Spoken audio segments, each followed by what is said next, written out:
Hello, Frostusky. Alright, I'm muting on my side since we're past the 3-minute mark. Somebody's bumping their mic.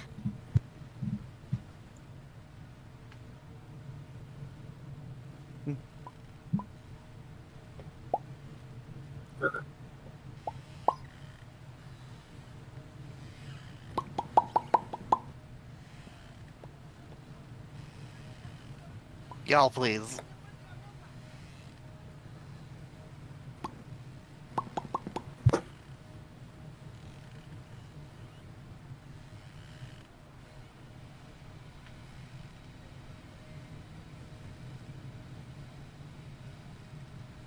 I need to stop hitting myself today.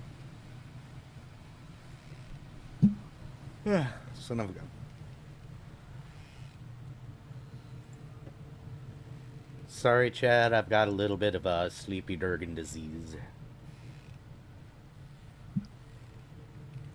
Taxes will do that to anybody. Hello there, Candy. Hey, Havoc. Hello, Brian. I'm not sure about more misadventures, considering this is the epilogue, and we're done with it after today. Oh, there's absolutely epilogue misadventures. Oh no. I promise to try and keep up. I am going to assume that Twilight is about to have a very new infrastructure all over the place. Hi, Meryl. Meryl, cute. Meryl is cute. Such a good boy.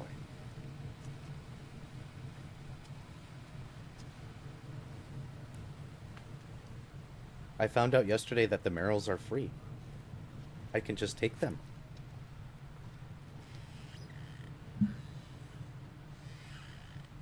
Okay, I'm gonna try rebooting to see if this will work. Okay, I'll be.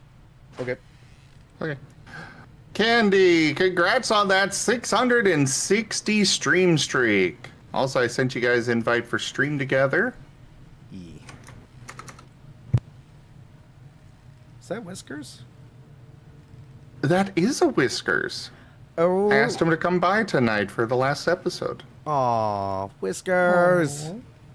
Hey, Whiskers. It's always good to see a Whiskers. Indeed.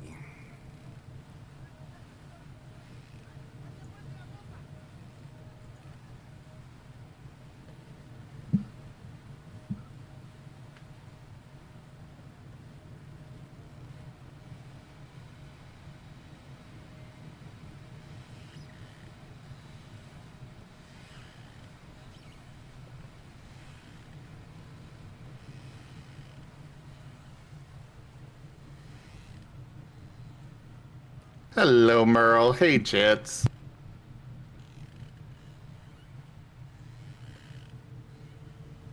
And yet another good boy joins the chat. Hello there, Jits.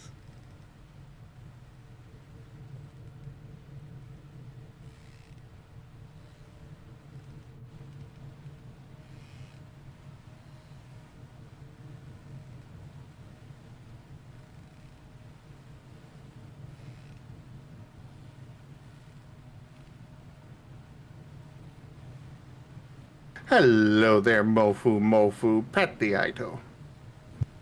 And a Fluffy. Hey, Shadowhunter.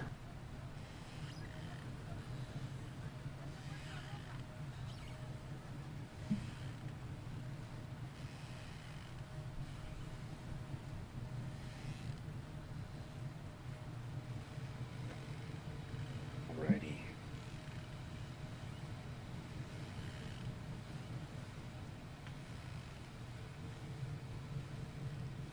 I'm I back. am ready to begin when you all are.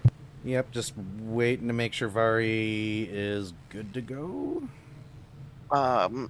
Is my reactive doing the thing? Let me take What a peek. thing? He's wondering if his reactive is swapping like it's supposed to. Well, it's on Thank you for red the right follow, now. Shadowhunter. Okay. Welcome to the comfy box.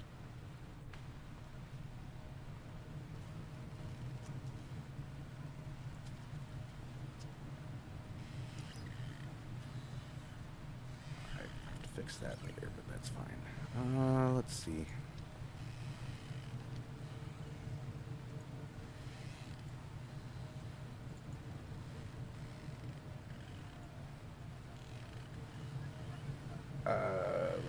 Da-da. Da-da, da-da-da.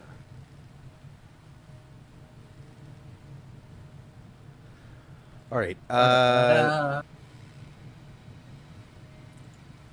Is Vari good? Sorry, I got distracted. I don't know, am I? Because it's not looking like it's working, but You are Fred right now, and you are talking, at least on my side. Okay, so we're good. All right. I'll have to fiddle with it before next WoW traditions, though, but that's fine. Yeah. You ready? You good to go, Taya? Or do you still need a moment? I'm currently in pre-stream ad break. Okay. We'll wait. Yes. We'll wait for the ad. Love them ads. Always such good timing ads.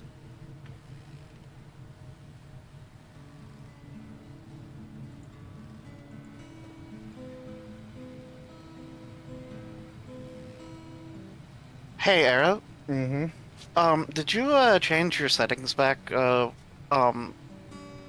night for the noise cancellation thing? Because you're hot micing like every time you click. Oh, am I? Hold on. Let me turn it off and back on again. Is this better? Wow. Yes. That is Yeah. much better.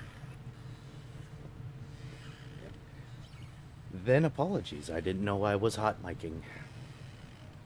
Also, your audio quality just went spectacular. It did.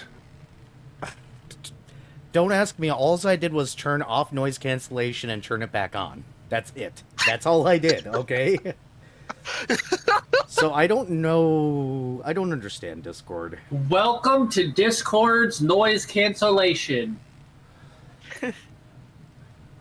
Oh It's an my gosh. abomination against God. Yeah. It's like Seen my everything else many in life. frustrations with it. It's like in my previous position. Whenever we had an equipment issue, we'd just hand it to somebody else. They'd plug it in, and the equipment would work right away. It's just the magic of electronics. That's all there is to it. That's all there is.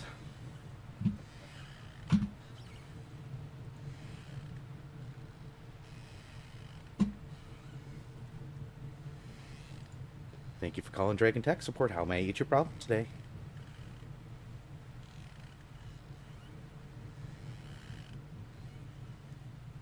Okay, ads are over. Intro time? Yep, let's go ahead and do the mute and the intros. Burb. Hopefully everybody else is, but hello and welcome to the final episode, fellow adventurers, and welcome to the table. Thank you so much for joining. Wow, my eyes are apparently going nuts today. I am going to have to fix that later. Either rate, last episode, yada blah, like, subscribe, etc., Q&A session, epilogue, and yeah, let's just get back to the table. I'm a little bit tired. I got a little bit of the tired Durgan disease today, so, you know, love it. And, of course, Whiskers. Bring them to the front. We probably won't use the table much today, but here we go. I am at least back.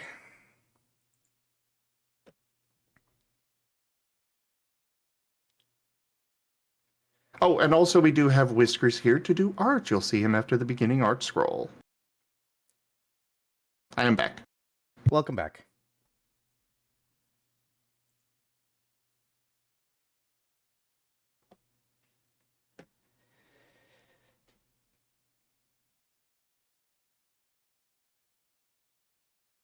Oh, look, Mala's offering to jump into a mug and into a microwave for me. How nice and thoughtful of him. Oh yeah, does he need to eat a pickle still? Maybe. Maybe.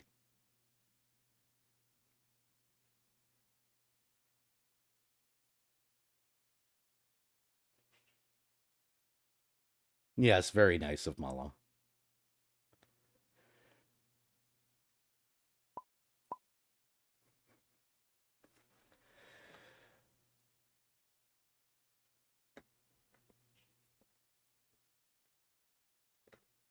I'm still shocked at the absolute war the cucumber pickle argument turned into.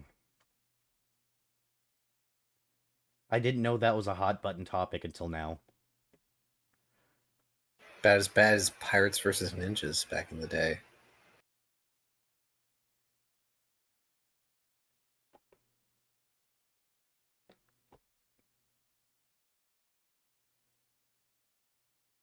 Or pineapple on pizza. Yeah. Oh, hi, you back? Yeah, I'm here. Fantastic introductions then. Hello, I'm Drunk Dragonair. I am going to be the storyteller, or what remains of the storyteller needed for this particular session when we go through things. Yada yada blah, and Goki. Oh, I'm not used to going first. Hi, everybody. I'm Cursor, also known as Key, and I play Last Lost, the paladin and also psychopomp of the group. Go, Dr. Volt.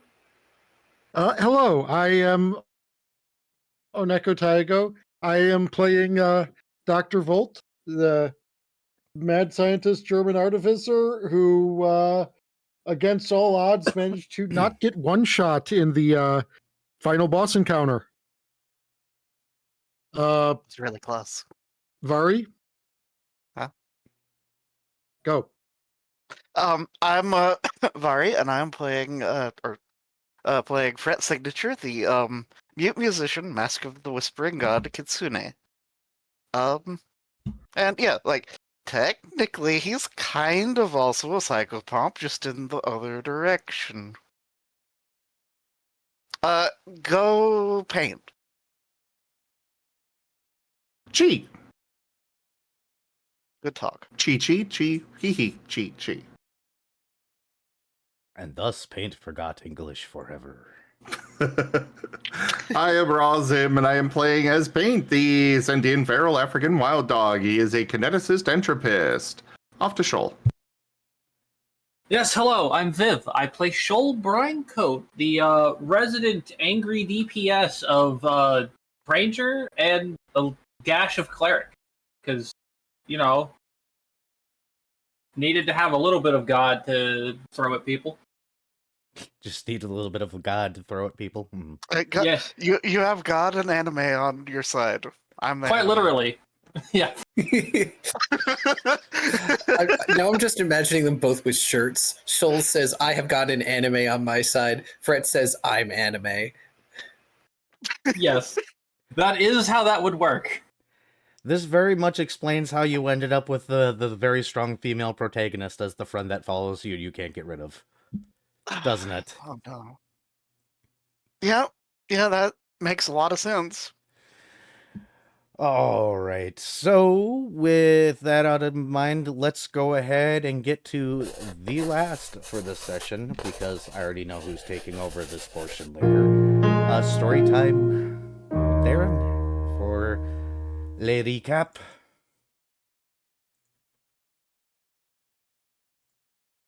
What? Recap? Okay, just like you cut out there for me. Oh. I think it was just on your side, Key. Okay. Yeah, I heard him fine. All right. Yeah. Must be because I have the stream out. I'm just going to close the stream then. That's sad. Oh. Yeah, you can always pop out chat. That's what I sometimes do. Yeah, I'll do that in a minute. Right. So, last time was session 56. How the heck are you going to fight a planet? Long story short, lots and lots of combat where the planet itself turned against us because the Unraveler became the planet and began trying to impale us, doing a spectacularly poor impression of Vlad the Impaler and or Dracula. And It ended in the only way it could end, with Dr. Volt invoking one of their newest mythical powers and telling us to strike all at once in a vulnerable moment. And we finally felled this long, suffering foe. This parasite, this enemy. Long overdue, the guillotine blade falls. There's barely a moment after the Recallers land their unified strikes that the planet inhabited by the Unraveler becomes, itself, undone. Fret, Shoal, and Volt are swift in breaking their safety tabs, shunting themselves back to Threshold. Paint, however, crosses fracturing earth and fraying thread to get to Lost, the Paladin fumbling to pull out his own tab, simply too slow compared to the others. The African wild dog presses to last person and snaps it, sending the shocked and horrified Smoke Lion back to Threshold with the others.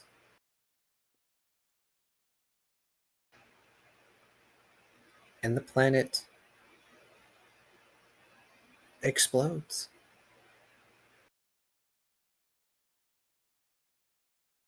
And a few moments later, Paint joins his friends, much to their relief, looking as though he took the full brunt of the planetary explosion and still, somehow, stands. Extra With crispy 1 puppy. HP. Yep, 1 HP exactly. Extra crispy puppy. Fragment not found watched the explosion go off from Threshold's gate, reality rippling in its wake. Pulling out his sitar, Fret begins to play a soothing tune as reality snaps back to the way it should be. A wave washes over Twilight, and the group feel strange for a moment.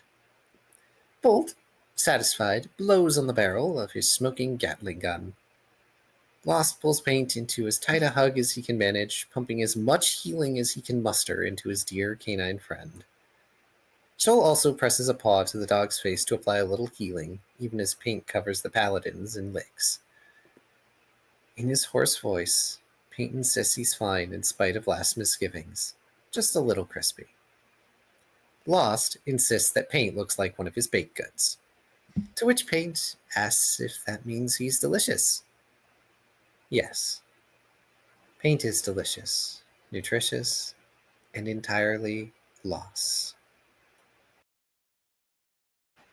And so we come to the epilogue of this tale. Not necessarily the end for these characters, but the end of viewing their lives. For now. I'm sure they'll appear elsewhere in another time and place when we need them. And of course, before we go into things, I am just going to ask the characters specifically if anybody has any last minute things their characters would like to accomplish before I start going into the epilogue of things. Well, Paint's going to be finishing college. Yep. Fret's going to call out to his patron. Oh, He wants to hang out. you're going to go out for tea with your patron. Uh-huh. Anything in particular you were looking to discuss, or are you just there to have tea? Oh, well, probably going to fill him in on, the, events of, the Unraveler being, unmade. Oh, he felt that. And, that, sparks a, eyebrow quirk and a head tilt. You destroyed a being that was attempting to wrap itself into reality at the size of a planet, and you exploded it. It's kind of hard to ignore reality rippling when you're a divine being like myself. Ah, that makes sense. Though this does mean that anything that's nearly half as powerful as me in the entire known universe now knows that something happened somewhere in the universe that caused a ripple. Oh. Well, also, I kind of felt funny afterwards. I don't know why. Divinity tends to feel weird when you're first getting it. What? gives his patron the most deadpan stare. He smiles.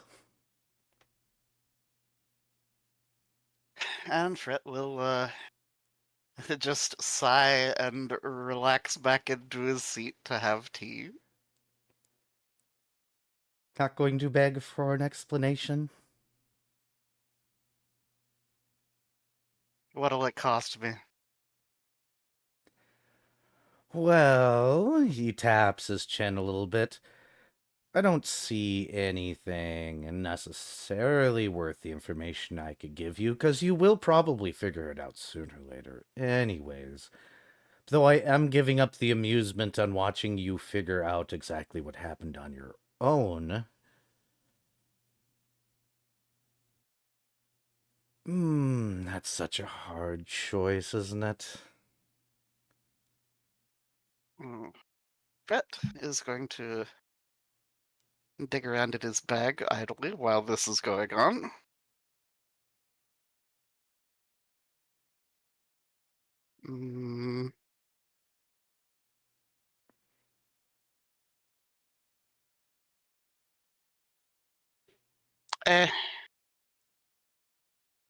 Fret pulls out a corn cob. The devil blinks. Fret just smirks Got him. and offers over the corn cob. Why? Fret shrugs. Is that corncob magical at all? Fret shrugs again. No, this is the player, the GM No, asking. no. It was the one that he got from the dude living at the snowboarder. Ah, right. Oh, The Tengu Uh-huh. offering you a trade. He pushes it back and goes, "No, I don't want somebody else's trash, thank you." Fret has a dejected look. Your attempts are valiant, but you need some practice in deal making. Fret nods.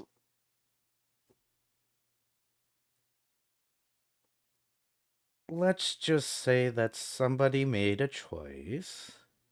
Because if they didn't make the choice, things were about to get a lot worse for you all.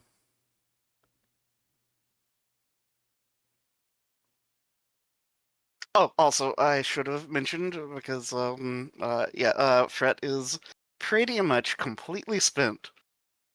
He is actually talking.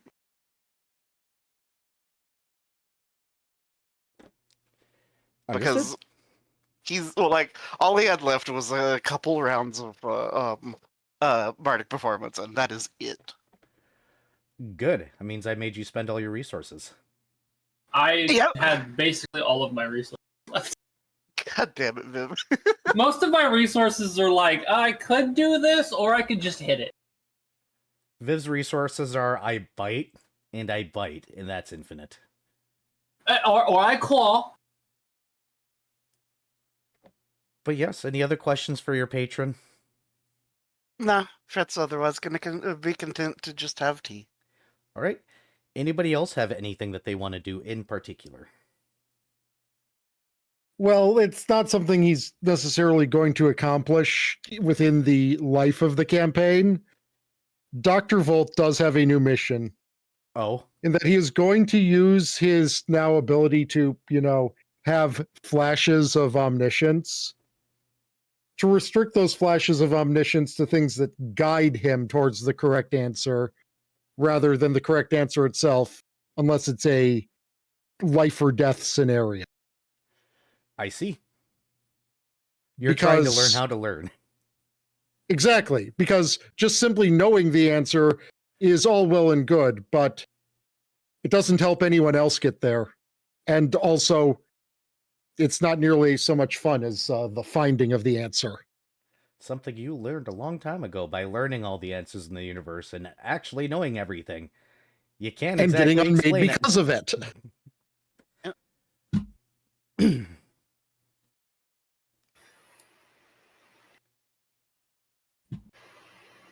I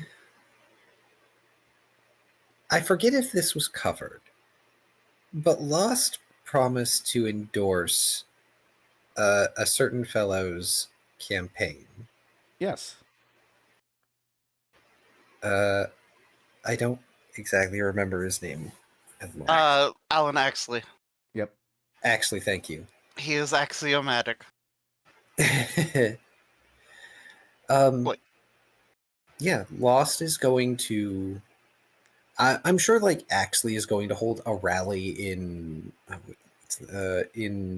Shadow's Playground, because that's the district he was going to try and grab.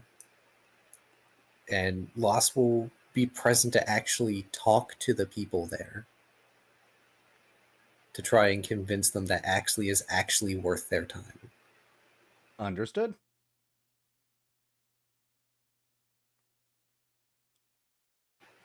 Because as much as the people there are all chaos, and I want to sit in the darkest corner of this 19 corner room, they can't exactly get the kicks that they're looking for if there isn't a little bit of order. And if nothing else, they're the ones that get to keep Axley accountable, which would probably sound a little more appetizing to them, if anything. Oh, he'll happily have a rally. A rally at that new tavern that just recently opened up called Infinite Dark Corners. Yo. Hey, I know we're going where down to the. Fret's gonna be. We're all going down to the IDC. We're going to have waffles. Aye. Anything you wish to do in particular, Shoal?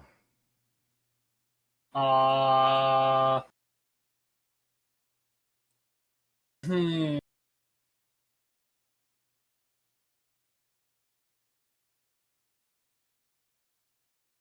Other than eat the big rhino thing or whatever that was given to him as a wedding gift, not really. Okay. Shoal kind of like did everything he cared about doing. Oh. Well, I mean, one of the things hasn't been did yet, but Well, we did that. oh, we got married. No, there was the fade to black. Oh, right, there was that. I forgot about that part.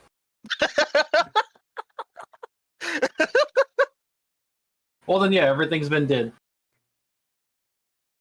All right. Well, to start the epilogue off, everybody do me a favor and roll a d20 and move your characters to the initiative bar based on that d20, so that way we know where we're going here. Do I include my actual initiative? Nope. We're just doing flat d20s. What a Give me a shame. moment. Needing to load into the table. It didn't want to actually open Tabletop Simulator earlier. Oh. Uh, Maybe, Meryl. Maybe. Hey, for once I got an initiative above Shoal. Yeah, and all you needed was for me to not have my initiative bonus, because otherwise it was going to be up here. And of course, I roll super low, which is fine. there we go.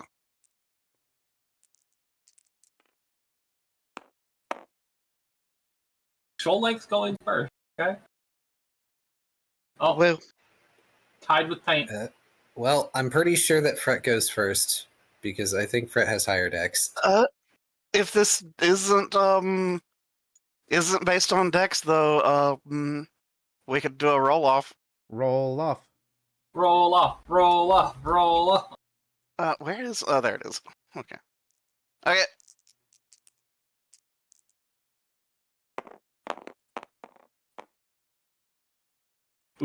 Zim, you gotta beat a 4.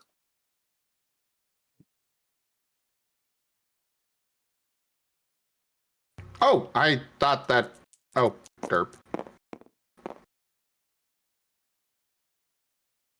Yeah, you beat the 14. 4. Yeah, you beat it. You go first. All right, Paint. So we're going to start with Paint's epilogue. Woohoo! So we all know that you are going to be finishing college and continuing on your path of the Recallers, correct? You're not planning on leaving the Recallers anytime soon? Correct. Unless Fan- Last does, but... I can't. We'll get to Last. I'm kind of glad that Last is last because that's kind of funny that Lost last.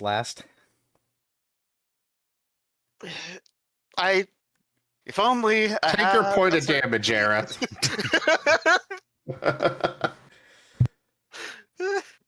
But Paint, you are a law student and you may end up needing to leave the Recallers at some point. There are not very many lawyers here in Twilight. However, with the population booms that are occurring as well as the numerous other issues that have come forth, the council will actually be calling upon lawyers to restructure and actually functionally create a base law system for situations that exceed the games and other things that have been going on and were working until now. This is a very weird situation, knowing that the god of this place is technically an open anarchist. So they're looking to maintain freedoms, yet make it so that way issues are actually punishable, and finding ways of actually holding people accountable for their actions when they actually endanger people here. Because apparently that is a thing that can happen. Turns out that when you get a large space and a lot of souls together, eventually somebody's going to do something that is actually harmful. Surprise! The question ends up being if you yourself apply for that position after graduating, leave the Recallers to join the force of more or less the small grouping of independent lawyers that are counsel to the council for matters of writing law.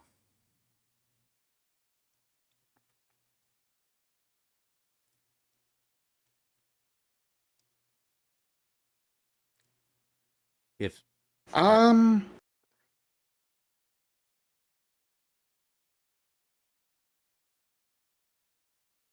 I think he's going to apply for the position, but wield the fact that, he helped destroy the Unraveler to be able to also keep his position in the Recallers, if at a, diminished participation. But he still very much wants to be able to go on adventures with Last. We'll get to Last. The reason why they don't want you to be a Recaller anymore is a conflict of interest, because some of the laws that you will be writing will apply to the Recallers directly, and it could be considered a conflict of interest if you were to stay with them. But he still wants to go on adventures with Last. Do you want to do that instead and join the lawyer force later? Just address to the lawyers the fact that several of the laws they'll be drafting will also have to do with lawyers. Yeah, that's something they're going to have to argue amongst themselves.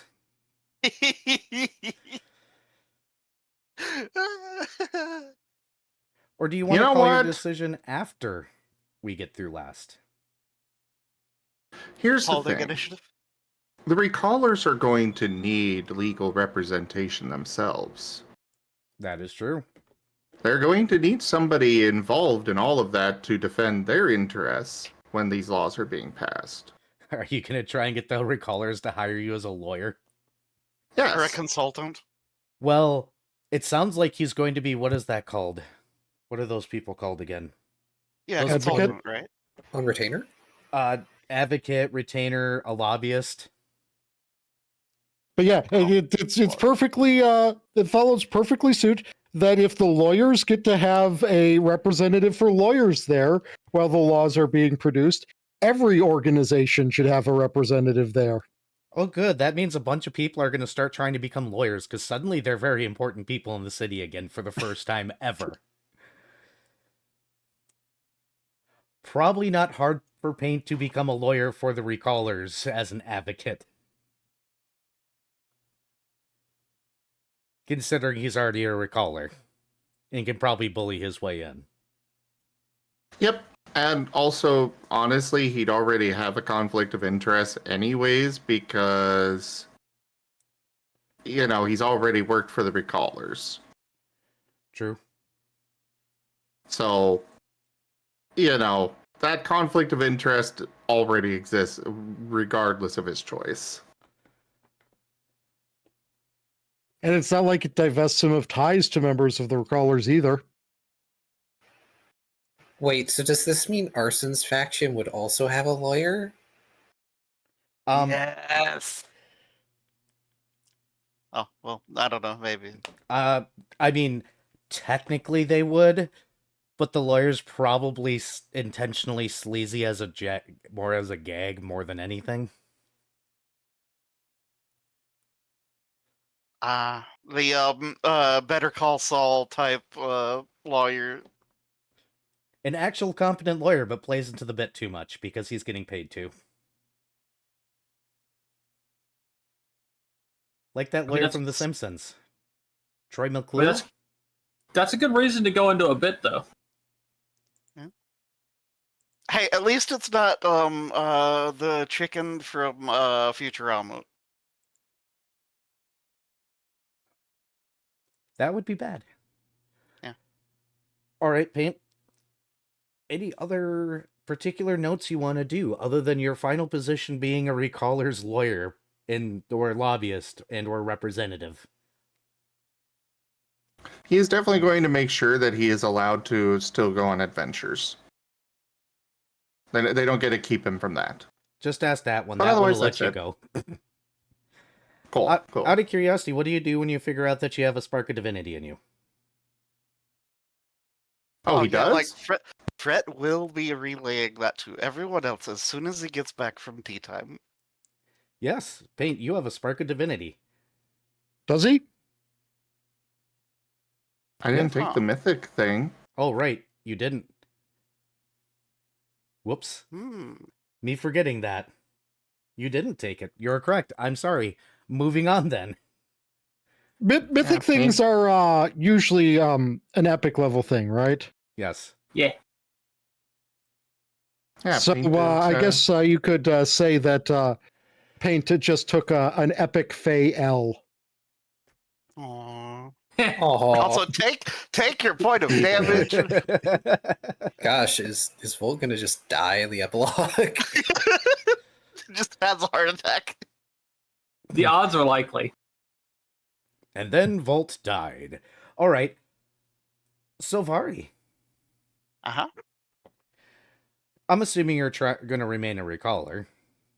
Of course. I know you're going to continue your studying thing. What do you do when your patron starts making requests that you do and go and do specific missions? Ooh, sure. Let's do some reaping. Which may pull you away from your duties. However, working for a devil does have its perks. Obviously. Uh-huh. Something he's going to abuse the fact that you're god of this particular place is going to ignore the fact that you're doing these things because it's just easier that way. And you're not usually causing problems. Yeah, it's Fred does reserve the right to disagree with things if he sees that things are not on the up and up. If it is some doing something terrible on a technicality, they might not get reaped, depending. But the majority, if it is justifiable, Fred will go along with it. You see, you're useful unlike mortal beings. You can go to other places, and if you die in the process, well, you just kind of pop back up again, so you solve a lot of problems for him. Uh-huh. And now that you have a divine spark, you're even more valuable to him. Which, by the way, how long does it take you to actually figure out what the heck's going on with that? And do you do anything with it? Oh, yeah, well, for one, he's going to do a lot of, soul searching and communing with his blade. Because he is well aware that, his katana seems to have, grown and developed and kind of, is glowing red and blue occasionally and all that fun stuff. Understood. I mean, you did choose a Sean weapon, so I'm not sure what you were expecting there. But, yeah, I don't exactly know what he can do with it. So, actually, Fred will probably, go talk to Arabane about, this development and what that means and what he should do. Putting a pin in that. I'm sorry, Shoal. I don't exactly have much for you because I have a feeling that you're just gonna go with anything and just continue on like a normal life.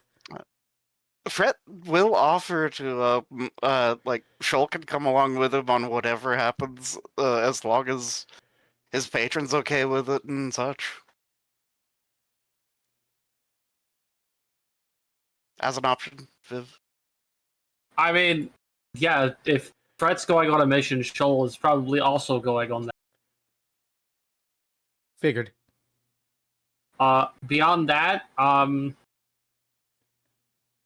he might go out of his way to find missions that go to, like, say, other oceanic worlds or jungle worlds or something where he can, find cool things to eat.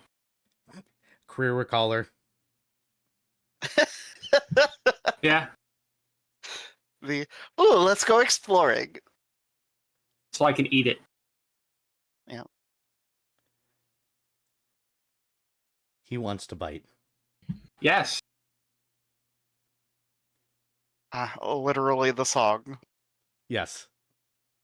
These are He wants to bite. things. And so he shall. Instead of I think, therefore I am, Shoal is I bite, therefore I am. Yeah, basically. Or I bite, therefore you are not. These are not mutually exclusive. Yes. Dr. Volt. Yes. Assuming you're sticking with the current position, or at least the current scientific One lab that you're second, hold on. My audio is fucked. in. Uh-oh. Okay. Foxed.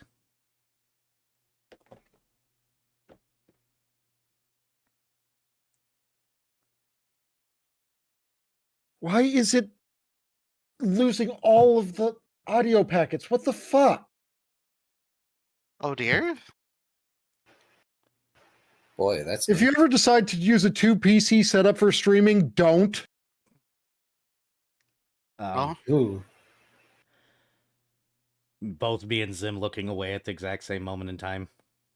Yeah, I've got a 2 PC stream set up. Same. I've had it forever. Do you have anyone else you can cover? Yeah, I can go down to Or am I last. literally the last? Okay, yeah, go with him. All right, last. So, assuming that you're going back to your bakery, among other things. Yeah, he might actually need to shut down Echo's kindness unless he can hire staff to run it. So, you are going to get a summons one day. To the council. Oh boy. This is a private meeting.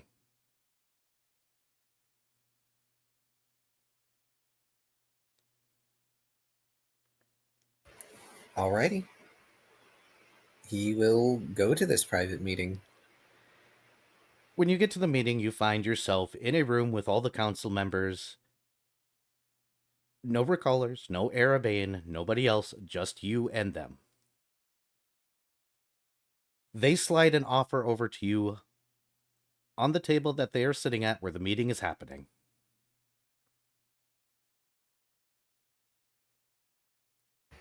All right, he will take a look at whatever this offer happens to be. I assume it's some sort of envelope he opens.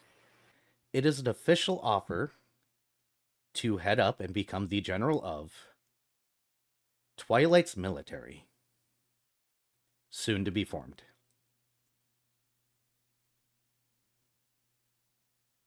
They explain that they have come to the realization that the Recallers' duties have extended far beyond what their capacity is, and that as Twilight continues to grow, more external threats and internal threats may appear.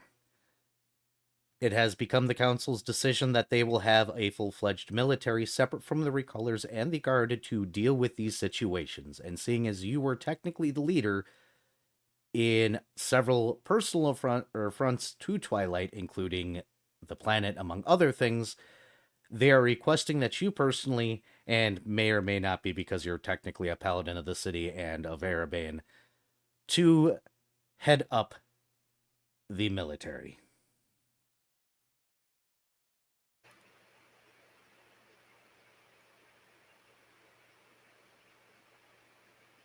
Lost wants to know what restrictions this would place on him. One of them says the lawyers are already looking at this. But it does mean that you could not be a recaller because that would be two groups. And this may take up a fair bit of your time.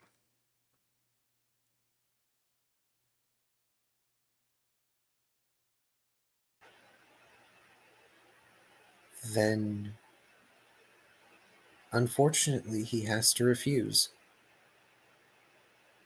He's willing to consult the military. He's willing to lend his experience and memories and everything he knows from his own world, particularly when it comes to handling his own people, given there's a contingent of them here. But One of he the people cannot, says several of them have already signed up to be part of the military, by the way. because of course they have. My duty is not just to this city. My duty is to all the broken and lost souls that we save in the Recallers. And that is how I serve Twilight. I serve all of you, even those who have not yet found this haven. So I cannot remain shackled here.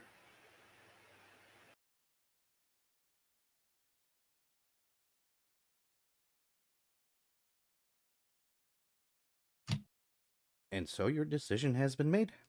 Understood.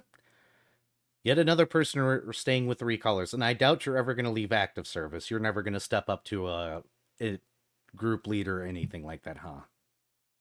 No, he's fine being like the spec ops lead or whatever it is that one time was going to make him. Oh no, But- Emthime was hinting at this, actually. Oh, no, he's not leading a military force. He'll lead military forces while he's stationed here, if they ask him to. But he's going to keep being a recaller. Understood. Did you get your Oh, audio God, fixed? that's why. Oh, he just figured it out. No, but yeah, I need to be right back and reboot several things. Okay. Do you want us Right. to pause? We can pause for a moment. I need to go take my meds anyways, actually. Okay. So be right back. I'm going to go take my meds, guys. All right. And we'll handle Dr. Volt, and we'll come back to you, Vari, because you got questions. I guess I forgot to ask Key if he's got any, or what he's doing with the Divine Spark, but we'll ask that in a moment. We can do that when you come back. That might be a communal thing because maybe the whole group ought to just go have a sit down on the bridge. That's probably what's going to happen. Sloss is going to go to Erebane about this because this was not something he planned to ever have happen.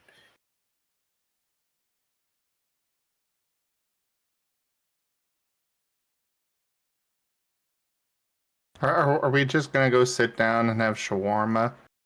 Or shawarma? Brett will No. totally pop his rod of wonder on the bridge. Absolutely. Let's do it. Just upside down tent on the edge of the bridge.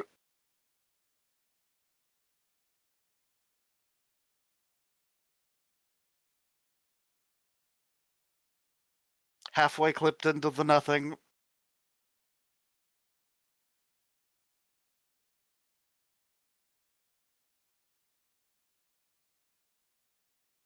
Just don't look down.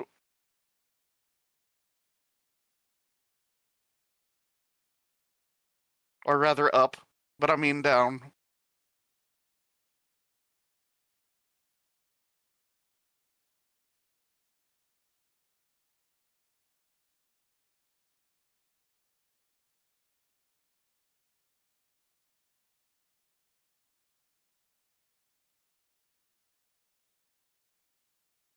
Oh, that's Taya rebooting.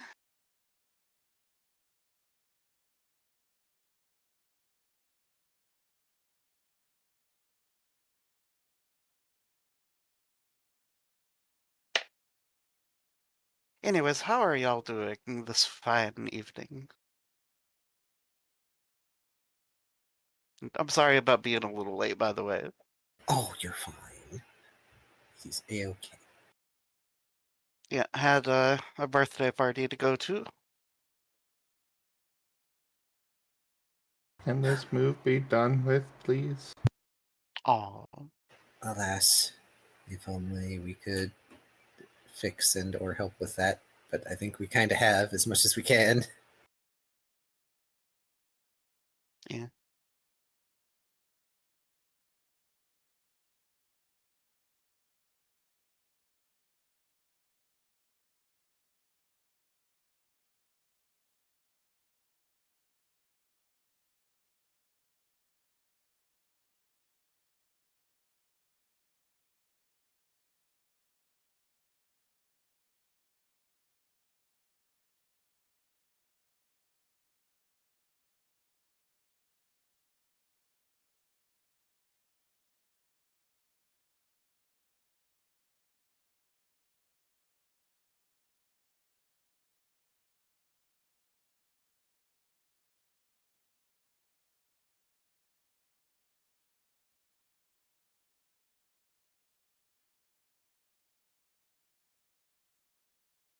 Hello.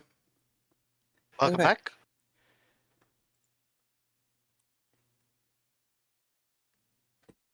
Yeah. I'm here. Oh, okay.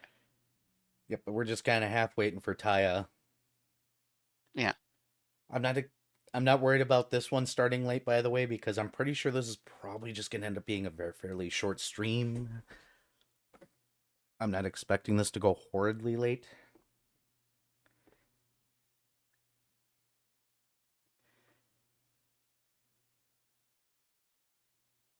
Also, yeah, I'm absolutely okay with the whole chill hangout and Q&A thing anyways. Yep. And welcome back, Taya. Eat a Taya. Welcome back. Oh, he's probably still loading in, though. Yeah. Oh, I heard a bump.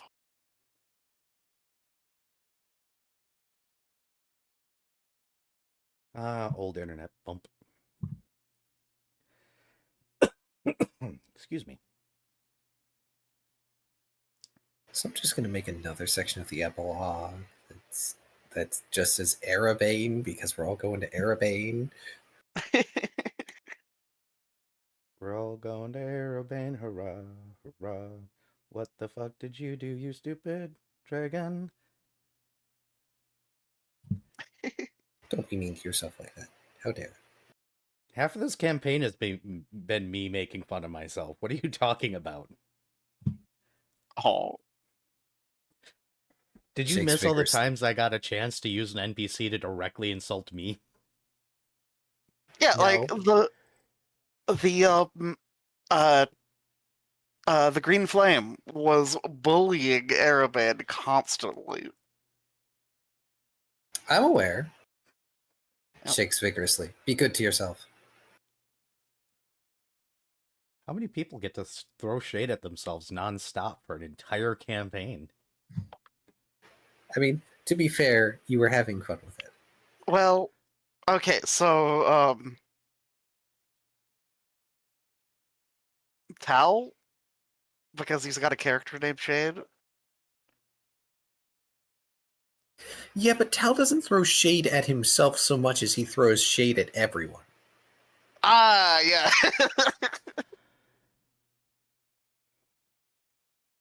Okay.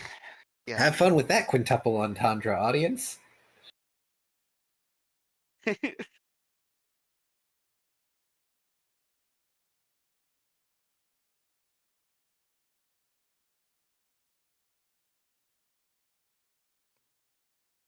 Yeah, anyway, I was getting about 1/5 the speed I'm supposed to be getting for internet.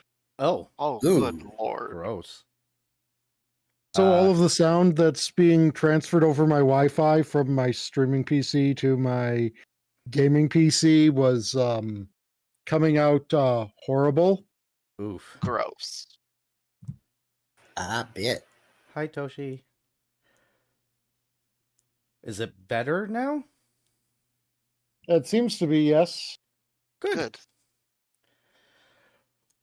We just finished up with Key. Would you like your turn, Dr. Volt?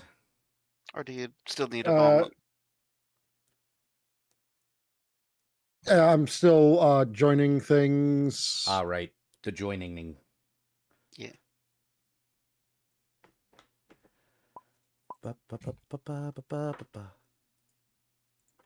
I really just need to get into the habit of rebooting my router every day before I stream. Yeah, that's not a bad idea. Yeah.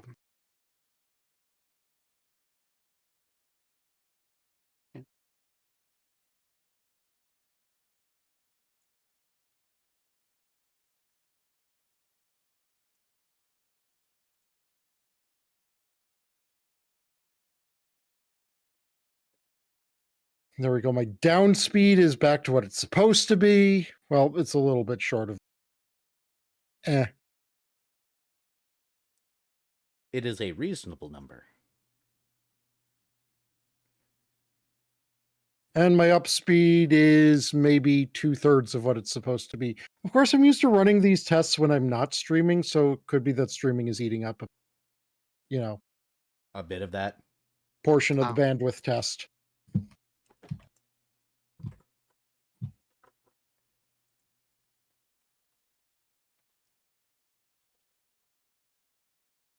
I'd run a test, but there's more than just me on this internet, so...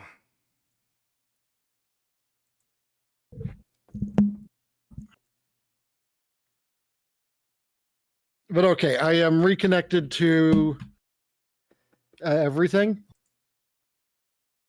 Already. Perfect. So your turn, then. Yes. Perfect. So, I guess the first question is, are you going to stay with the recallers? Because it sounds like everybody else is. I, of course, say that everything is working fine, and then you cut out for like an Oh, entire dear. second there. Do I need Am I going to stay with, the recallers? The recallers. and then everyone else is? The recallers. Yeah, yes. Understood. Next question. I'm assuming you're also staying with your scientific organization. Yes. Perfect. It sounds like you're trying to also find a way of helping people learn how to get places. Is that a safe assumption of what you're going to do with your divinity?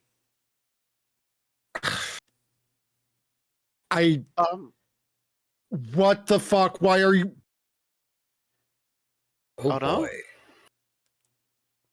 Gotta love being. And it's back down to. It's back down to abysmal levels. Gross. Well, Discord is strangely enough, not cutting out for you on our end, at least.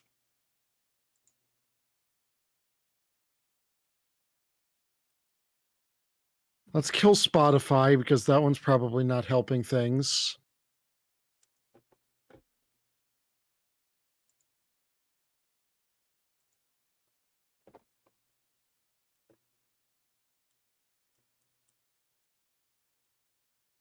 So my goal is what were you suggesting? I was asking if your goal with your divinity is to find better ways to lead people to answers. Not necessarily. He just wants to be able to show his work so everyone can see how amazing he is and not just take on faith that he has the correct answer. Oh, then Well- yeah, that's pretty near what. So he's not just going to be great, he's going to tell you with a paper how great he is. I have here scientific evidence of why I am smarter than you.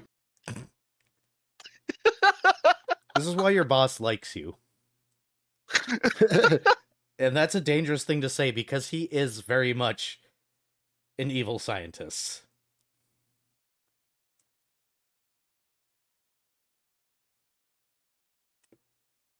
You guys will do wonderful things together in the future. And by wonderful, I mean skirt every single rule just barely so that way you guys can do absolutely crazy stuff in the future. As a note, everybody else plans to go and see Erebane about the divinity thing. I don't know if you wanted to join in on that little parade. Yeah, Dr. Volt will join in. The every other Already. word he can hear. Well, you all go to the end of the bridge. Paint, are you joining? Last one Uh, probably brought Payne along. Yeah, I suppose. We get to ride on canvas over the bridge.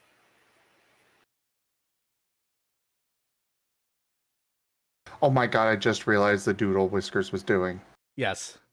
Extra Extra crispy. The doggo. planet crispy. That one, there it is.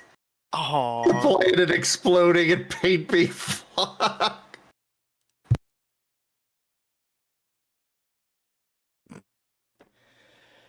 But yes, paint will go with. So you all cross the bridge and go to find where Erebane is almost always sitting. He looks up and he goes, "Hello?" Brett waves.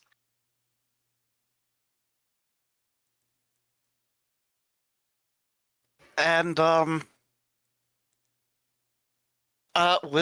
scribble on his chalkboard. Please explain the spark.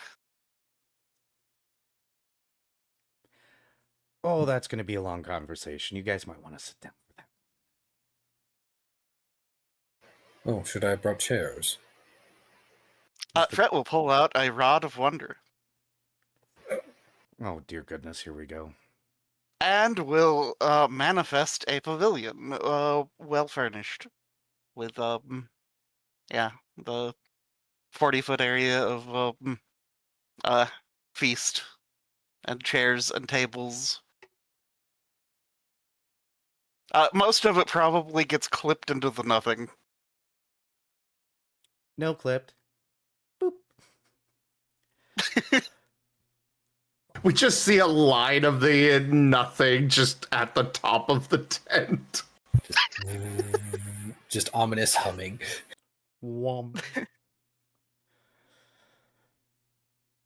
I mean, chat, this would be a really good time to spam that one emote. Whoosh. Oh no. The Fwam. Fwam.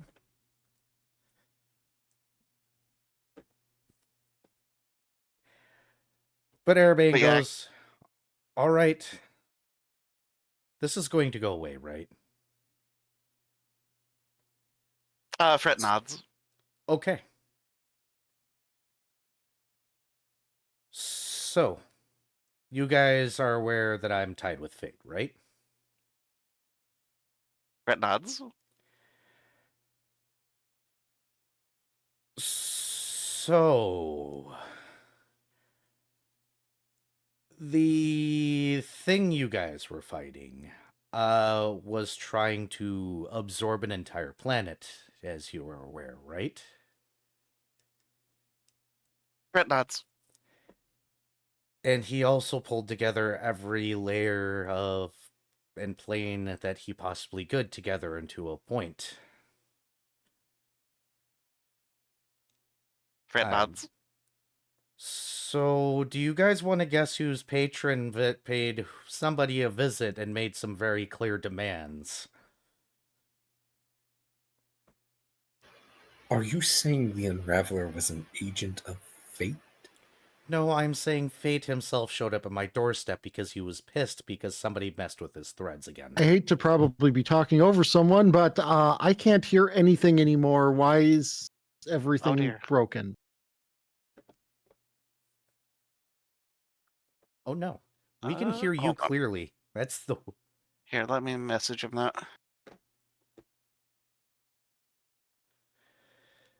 Streaming, everybody. You aren't a professional streamer until you have Scuff live on stream. It'll be working perfectly prior to it. Mm-hmm. Everything can be going good. You can have all your settings right, and then for some reason your audio cuts out. And it's just like, why? Because today has decided to be a day. A day.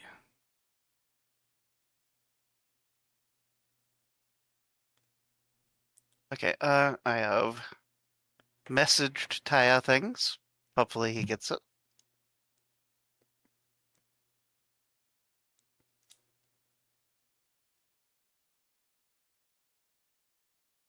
And, yeah, I do believe I'm going to take a brief moment to, go make some tea or something while we're waiting on, Taya, since he can't actually hear us, which, is probably going to make this really confusing for him. So, Yeah. Understood. Congrats on that 570 stream streak, Ido. wow. I don't even know what I'm at. By the way, I guess with this time, if anybody has any questions for...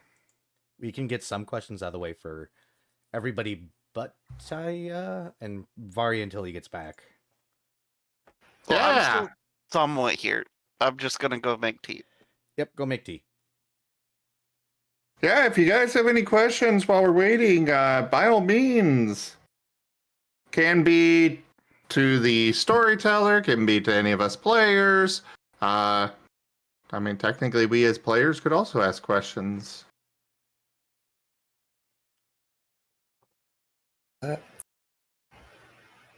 Just to confirm for note's sake, Lost asked if the Unraveler's patron was Fate, and Erebane said no, Fate came down to yell at him about the Unraveler. Yes.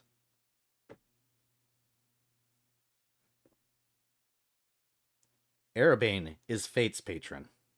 Or, excuse me. Fate is the patron of Erebane. There's always a bigger fish. Look, it's hard to get bigger than Fate. We'll touch that in a moment. Yes, they got rid of the Unraveler. Question for Paint. Who's a good boy? I don't know. He's technically officially a part of the Good Boys Club. He will destroy it. That place, that den of lies. But it's perfect because all dogs are good boys. Or good girls. Well, I know how I'm going to start the Rockruff short shot now.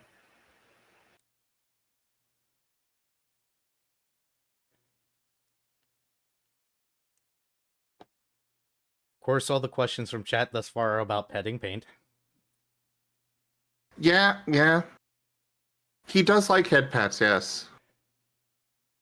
What would Paint have done if he had a divinity spark? I have no idea. Mostly because we haven't gotten all the information about what that means anyways yet.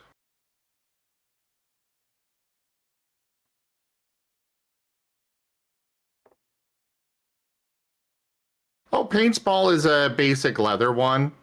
You know, brown. Well, at least I can hear you guys again. That's good. Hooray!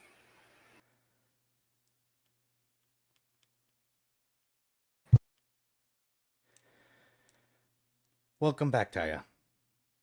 At least to the being able to hear us part. I hope. I can hear you. What the fuck is going on, though?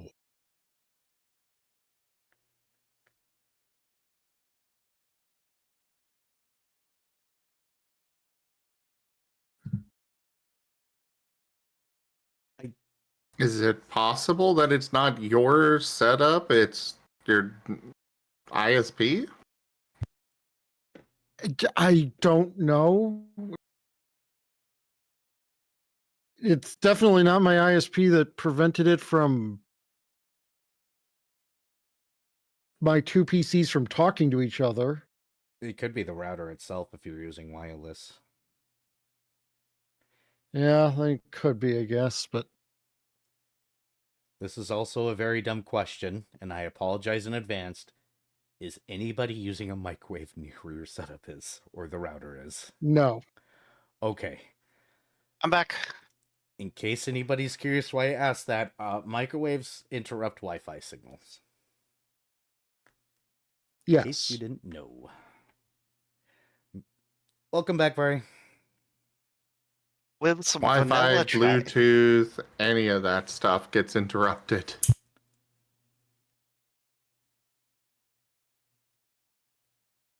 The only Bluetooth device I've got really doing anything is my headphones. Yeah, that's not going to interrupt the Wi-Fi, though. It might be a router issue.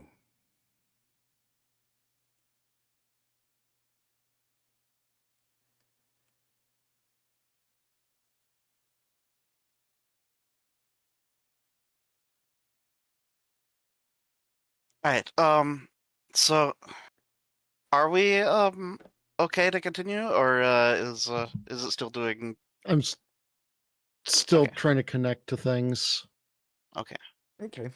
While he's connecting, then we do have a general question from Jits that says, "General question: what was your highlight of the campaign, or in the moment that stuck the most?" Technically a comma there, but Hmm. That's a tough call. There's so many like good moments that we've had. There's the wedding. There's the nonsense of Candy World. Um, having tea with a demon. The several times now. Uh, though I think the effectively pulling a star from the sky and raining it down on a planet is kind of a nice thing. I like that.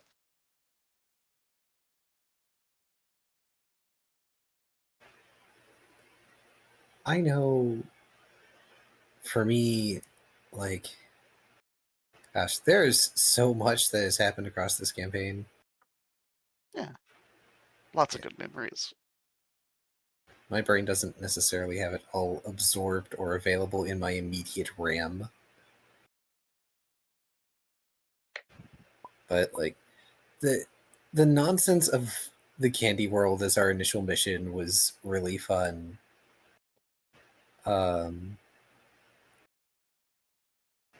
Going to the bazaar was really interesting. And the moment of Lass getting over his fears and actually coming to understand, oh, wait, I'm not actually the last of my kind, was great for him. And then came the entire other pressure of, oh my gosh, I have to save them.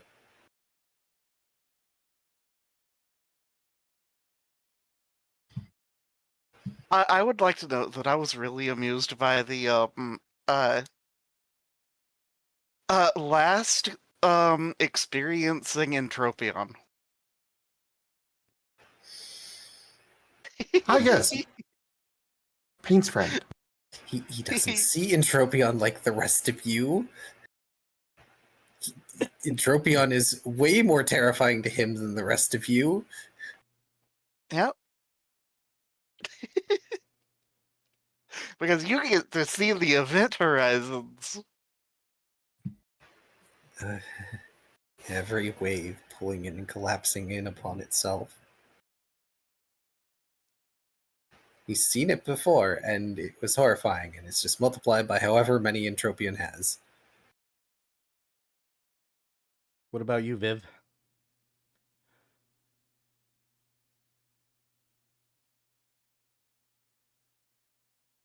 Viv. Viv. Yeah, I was trying to get my microphone to unmute. Ah. Oh.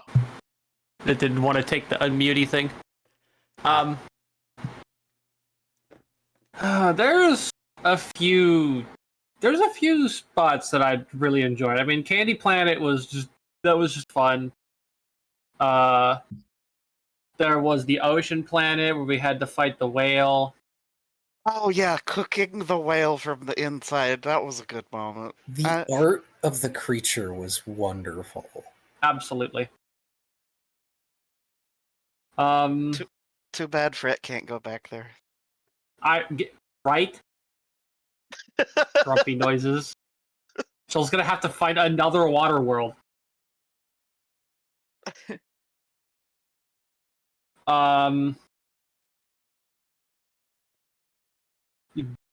Absolutely slapping the shit out of the Fae that took Fret's voice was pretty great. Mhm. In character, that's probably Shoal's favorite. But, you know, Shoal is a violent little creature, so... I think one moment that's stuck with me, and I know I've already had my turn, was Shoal walking away from Lost as he was having his panic attack over Shoal's patron deity being in the city. And the ensuing apology that came after, which was basically, I'm sorry, I've made you fish.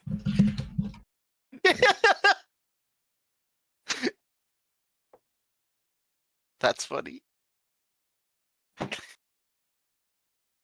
Anything particular from you there, Zim? Lizard. Yeah, of course. You know, I almost downloaded a green screen of that image just that way I could bring it up on stream whenever that subject ever came up again. Just have a lizard button. Listen. Did you need me to read off the question for you, Taya, just so you know what we're doing? You were asking what people's highlights of the stream or the campaign have been, yeah? Yes. Yeah. My favorite part of the campaign was when my internet worked well. Understandable. That's fair. Are you mainly back I'm in? mostly reconnected. Okay. Did I need to restart the explanation? That would probably be for the best. Yeah. Yeah, so Erebane basically states that, so you know that I am a patron of fate.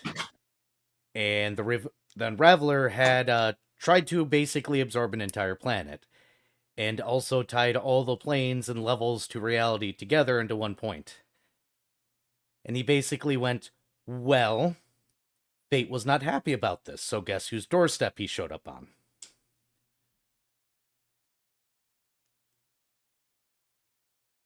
Oh, so it was Came into the wrong neighborhood.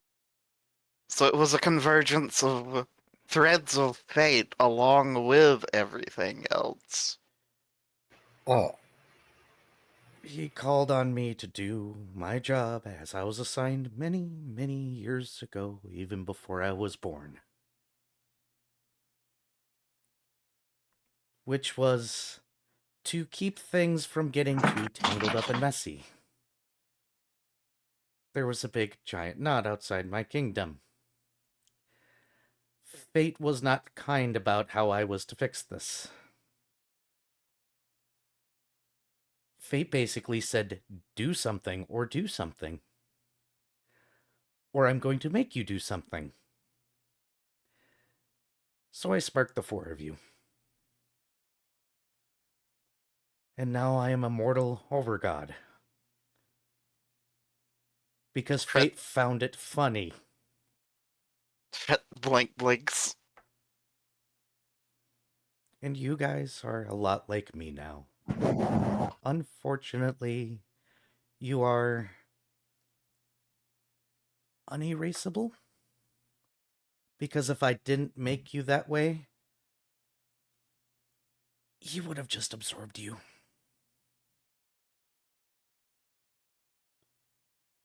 Fret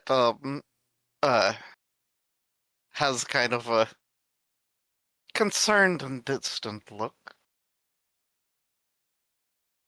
So welcome to the club of being so tangled in the threads of reality that you can't actually be deleted anymore.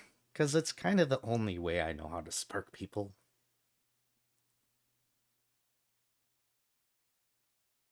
Fret just takes a long breath Shoal just goes, neat. and then lets it out. And then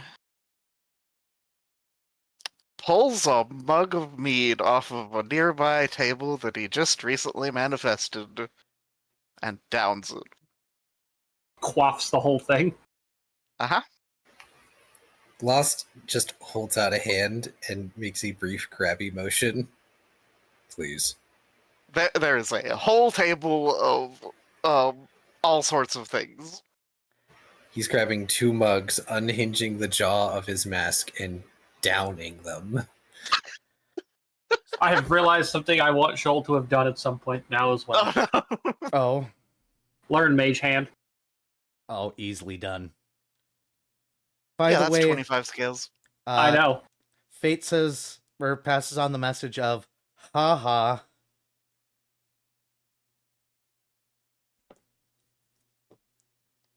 Fret will prestidigitate in the air. So, what do we do now then?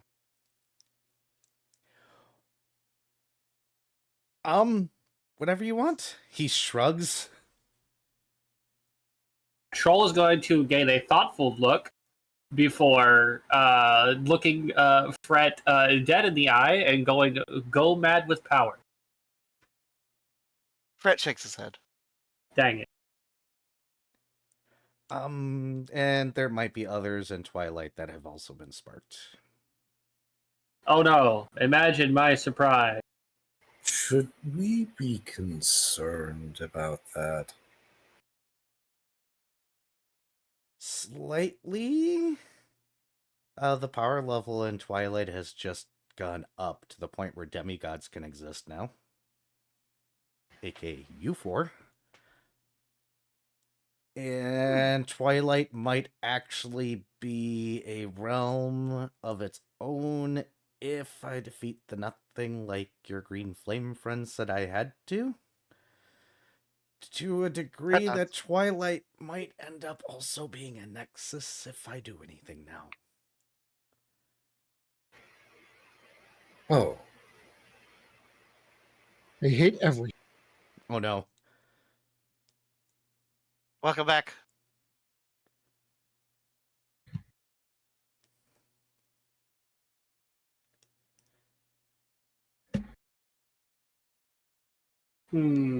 Husky, I don't know. I can't think of any in particular, but I would have liked to have done more just general overcolorment. Because I would those were agree fun. on that. Hmm? I think I would have liked to go on more generalized recallers missions. Yeah. And now I can't hear again. Oh boy. Oof. I don't think Tyago's stream has ever been this scuffed before. Not that I remember. Yeah, no, this is very odd. Yeah, well, I mean, with everything seeming to have done something weird recently, like the Fugi doing weird stuff, Tabletop Simulator doing weird stuff. Yeah, I'm not surprised. Just one of those days, I guess. Yeah.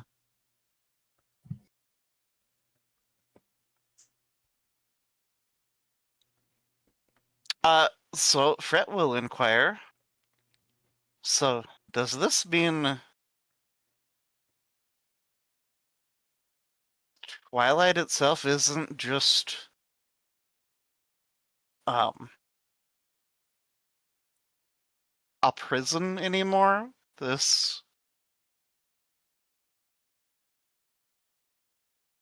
it's actually something in the grand scheme of things? Not yet.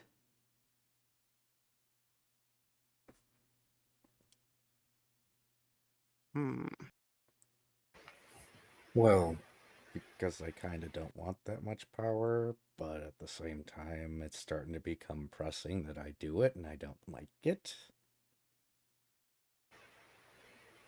Arabane, Twilight stopped becoming a prison the moment you made it a haven for lost and broken souls.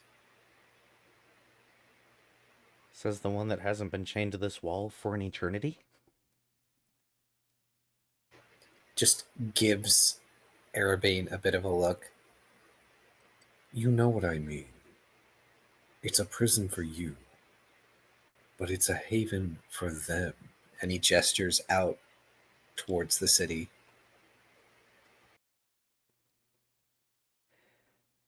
It can be both. You guys also realize that if I ever do make that move, and you guys being some of the more powerful individuals out Okay, there, I can hear you guys again. Thank God. woohoo! Hooray! But you guys do realize that if I were to take that final step and do what the Green Flames said, we enter another entirely different game. Fret will prestidigitate out in really, really italic letters. That's fine.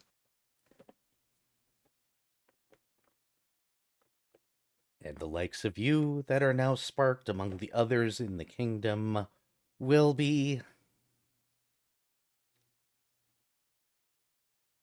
basically Archons.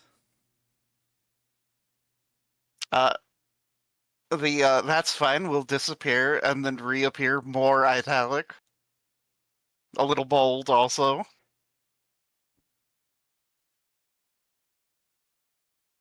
And will likely end up in a lot of very interesting things. Just saying, that's kind of a big thing, and so far I'm ignoring it. And Fate says haha again. I'm not surprised. There are times I believe he planned all of this. Is that not what fate does? I don't know anymore. There are times when I'm pretty sure they're just throwing darts at a board, and there are times when they actually seem like they're doing something. It's like a toddler.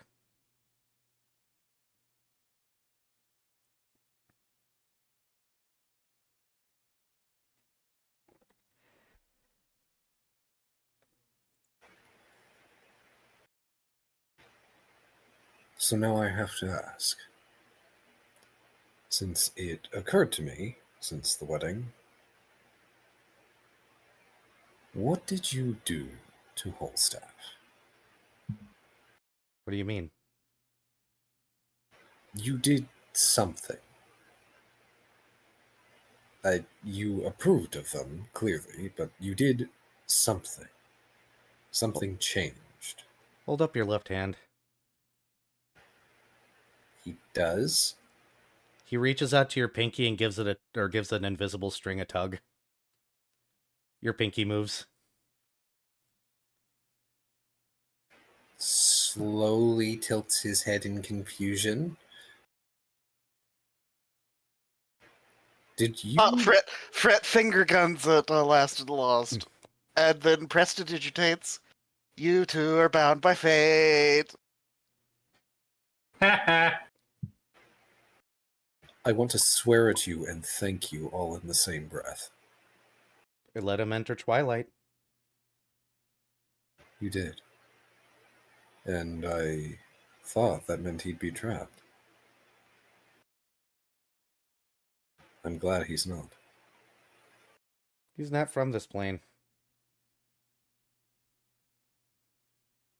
I guess the rules are about to change, to say the least. Though when you two decide to get married, please wait until after I'm not so round. That's fine. They'll have to get used to me playing babysitter at some point. So, long story short, yeah, there may be no limits left in Twilight soon. Deal with that information as you may. I have not told the council. Fret gives a thumbs up. And then does the my lips are sealed hand gesture across his mouth. Arson will fix that in a week, I'm sure. Please tell me arson isn't sparked. The Proteans sparked him right away. Oh, well, at least it's not your fault. Fret gives a silent cackle, just like the knee slapping, but no sound.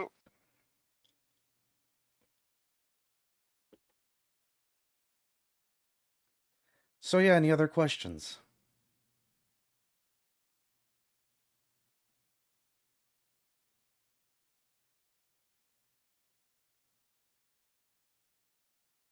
Fret shrugs.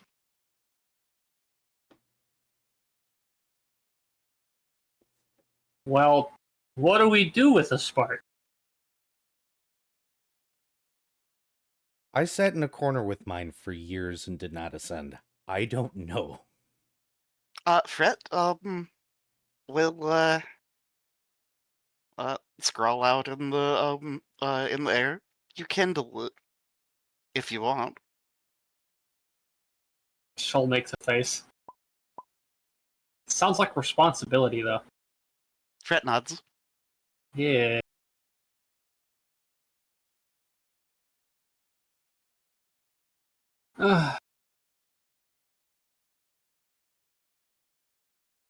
It would be funny, though.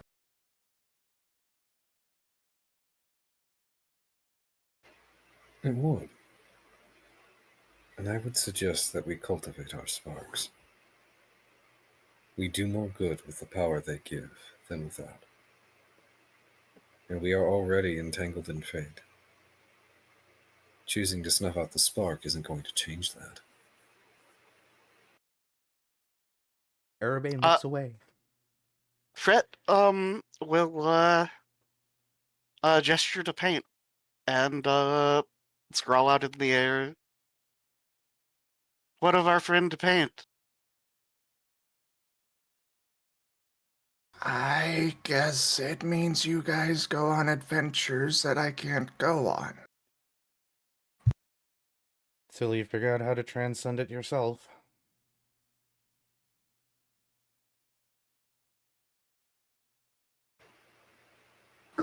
Alternatively, Last Lost becomes powerful enough to spark paint himself. I won't. Go ahead. Yep. Sorry, go on. I was gonna say, technically you can spark yourself, you just gotta work at it. Fret will attempt a personal telepathic connection with paint. Does paint accept? Sure. Okay, DMing you. In Oh a moment. boy. God. Not even sharing it with Shoal. Now I'm curious. No, this is a private thing. Sorry. Lost gonna answer Shill's question of, well, it's not like I hadn't thought of that as we were having this conversation.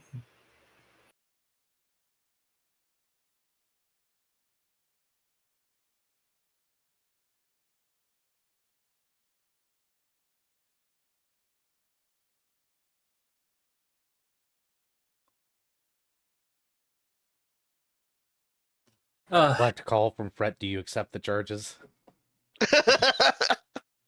Ah. Yeah, I suppose.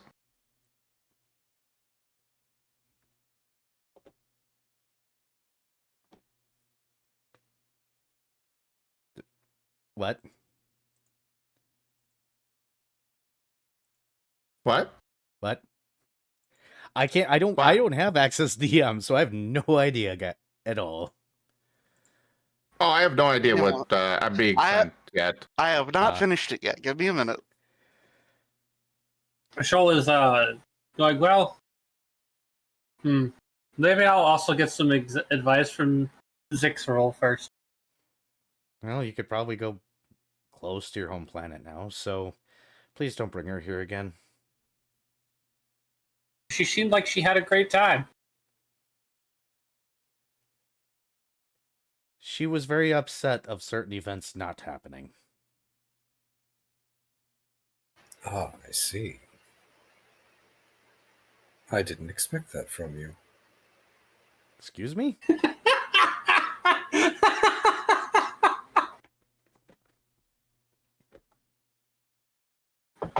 How very prudent of you. I feel like I should be insulted. Don't be. I'm sure some bard in the city is going to sing about this. About me saying no?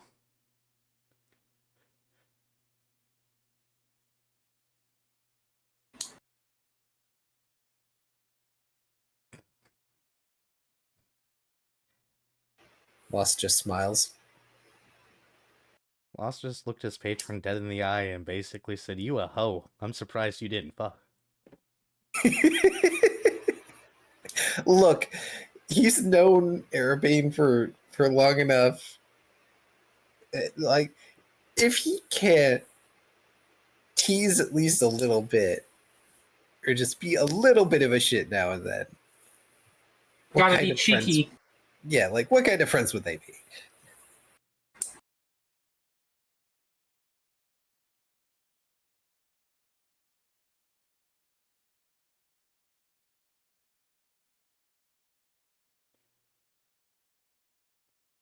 I'm waiting to see this message interchange to figure out what's going on.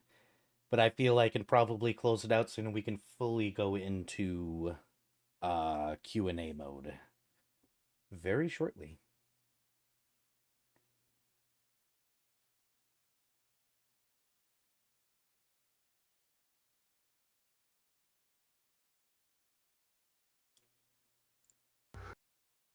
I mean, it is rude, Vari. Oh my god. Would it be funny?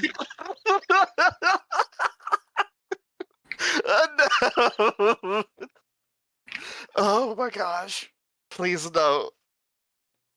Oh, everyone will be upset. Absolutely not. I don't know. That's what it sounds like you're suggesting Paint does. No, I'm just saying that's still an option, which is not a bad thing.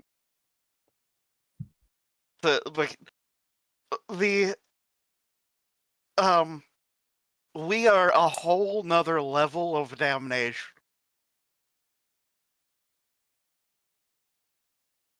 Really, Vari?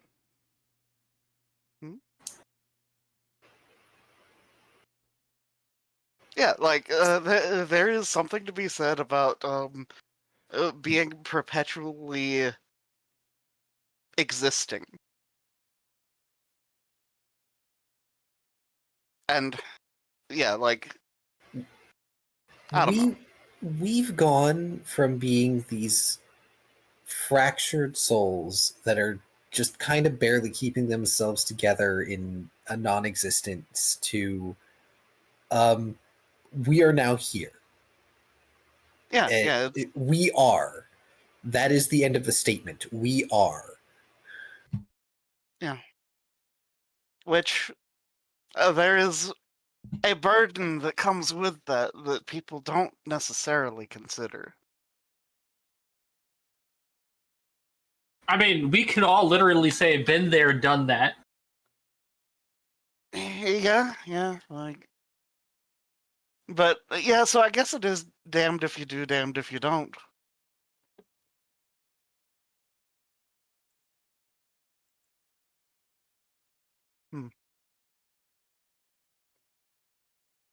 So yeah, for context clues, you probably are aware of what I sent to Paint.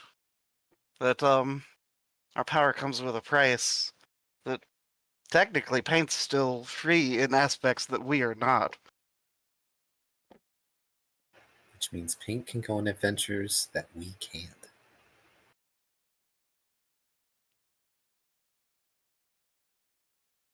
I mean, Vari in particular said that paint can end.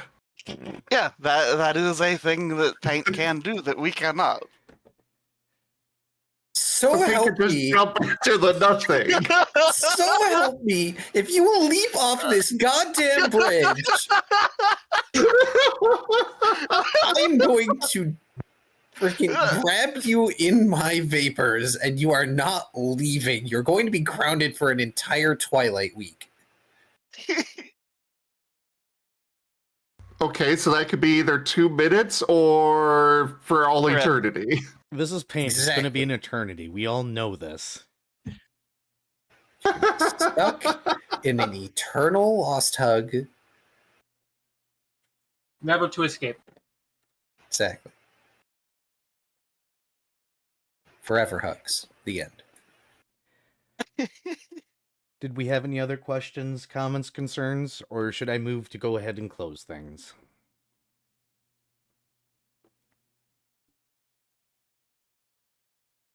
Well, I guess Paint is working towards the spark because he wants to stay with his friends Oh. and go on the adventures that they're going on. Understood.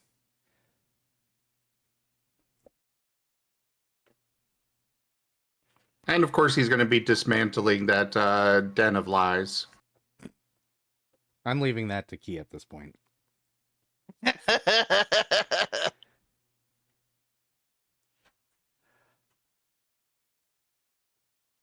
Getting kicked out of the bazaar.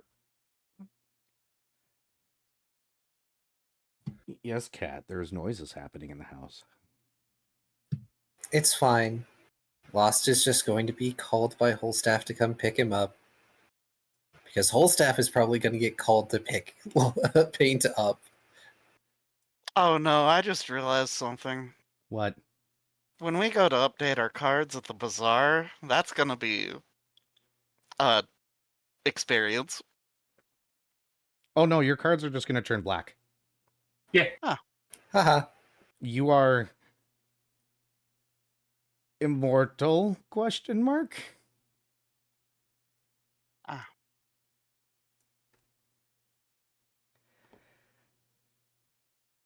No, so Shoal doesn't have to sell any more incredibly sketchy swords into the multiverse to get money. Something we have eternal credit. You can walk into a price, ask for the price, and when they say if you have to ask, you can't afford it, you can slap down the card and be like, but I can afford it. That is exactly the type of shit Shoal would do. He'd just be like, oh, really? Dunks down the card.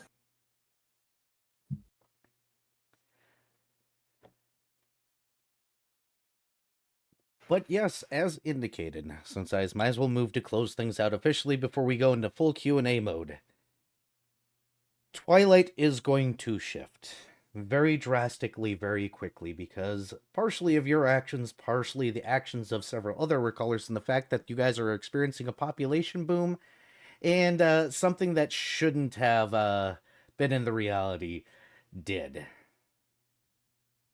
One way or the other, you guys are looking at a spot where instead of being the place where people from this reality go if they happen to get saved, if they're deleted from their realities, you become the place that, or this is becoming the place where all realities deleted end up.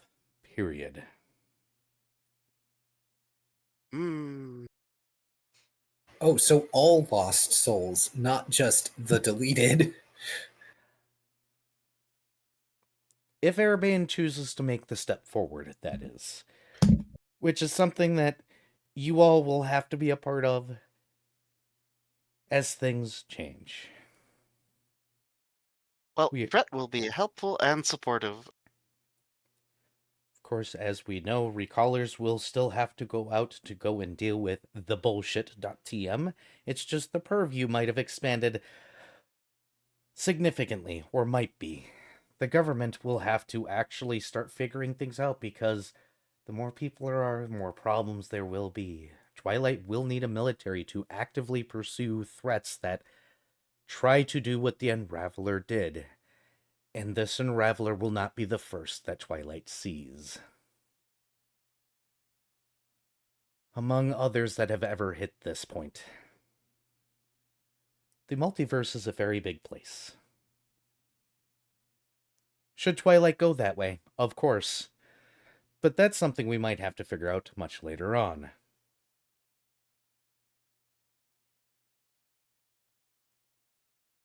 Already? And this And is... paint jumps off the off the bridge. No! Snagged by a tail. Nope. Get over here. I want to fight the nothing and be immortal. Not how it works, Paint. But we leave our adventurers with the knowledge that they are mostly eternal and possibly eternal. Going into a new spectrum that we may explore in some other distant future.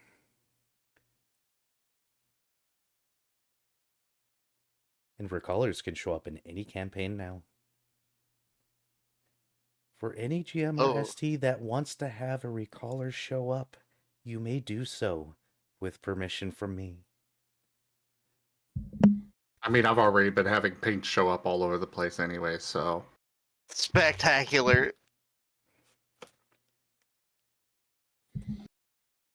Have we joined the ranks of Crazy Hassan? To What? explain. Crazy Hassan is an NPC who just has unrelatedly shown up in various people's campaigns. He's a used camel merchant. Oh. Oh, I was going to say, what about the one couch surfing guy? Old Man Henderson. Sir Barrington? Old Man Henderson is his own monster. Sir Barrington. But yes, chat, questions. Players can ask questions. I guess I do have a question immediately. Was there any part in the campaign that you wish you had an answer for that I did not answer in the campaign?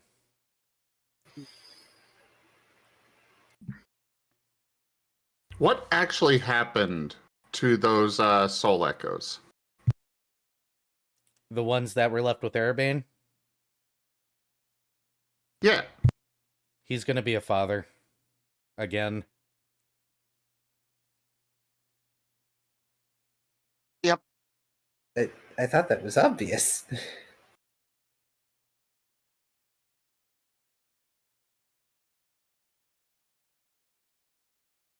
I don't recall it actually being specifically said. No, I was being Oh yeah, tongue-in-cheek about it. Yeah, it was heavily implied. Implied, but not stated. So I wanted to make sure.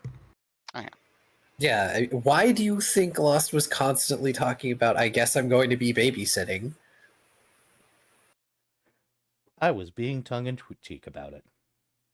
But yes.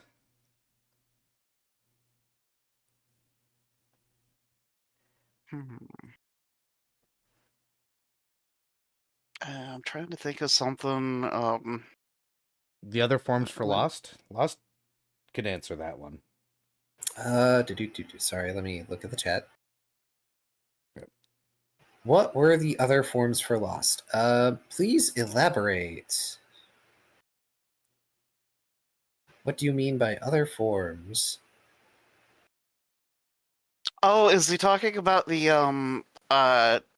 your fiery skeletal scary form? Oh, that. Okay, so a lot of that description is flavoring for the mechanical powers that he has. The way Lost's cognitive split functions is it's all the same identity, just dealing with things in a different identity. It's the best way I can describe it right now. It's very complicated. Dealing with things in a different way. Lost is generally the one who's like more reasonable, less quick to like less quick to anger and sort of like locks up under stress. Last is the last hunter. And Last utterly took over in that particular moment. But like the internal fire is something from like Lost Past when they were doing a drug called Cinder. And the whole bone thing is just a natural ability that he has. He is capable of ferrokinesis to an extent, and it manifests in him being able to create a skeleton out of rock or metal. And he can apply that internally, which he usually does, or he can overlay it on top of stuff he already has. He also doesn't decompress his form very often, because if he did, he'd be huge, and that's a big hindrance to everybody. Like there's a lot of stuff in Twilight that is designed for huge creatures, especially in the castle. Yes, but as a recaller, it would be a hindrance to everybody, i.e. the team. Oh. Yeah, that's fair, I suppose. Fine if you want to use him as a giant shadowy like pillow, but you know. Or just become huge, throw fret at enemy. Also that. Okay. Become huge. He wasn't gonna be huge at the start, but then Erebane happened and he consistently got denser and larger. Because you let Erebane know that it bothered you, so of course he did it. It was funny. General Question from Shadowhunter. Will these characters be used as boss fights in any new campaigns, or will they always be the heroes? Well, Go ahead. I would like to note that with the implications of Fret, he's not necessarily a hero. He might not be the bad guy, but I have a feeling that for the most part, when it comes to most of these characters, excluding Vari of all people, that should these characters show up, things are probably fucky. Yeah, if any of our characters show up and you decide to fight them, one, that is your own doing. Two, things are probably already a little bad. If you see Shoal and you decide to pick a fight, rethink your life choices and go home.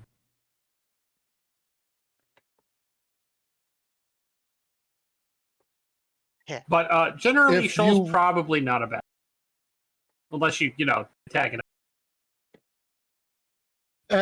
And at this point, if you pick a fight with Dr. Volt, he's that kind of scientist who has the fight go on for long enough until he's gathered enough data and dismisses you.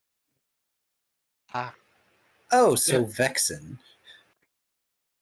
Oh, hey, Era, I have a question. Mm-hmm. How many scales was the boss fight?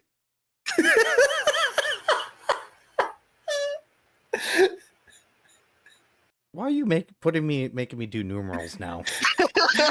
Jeez. Suffer. Don't. He's just being a gremlin. I know.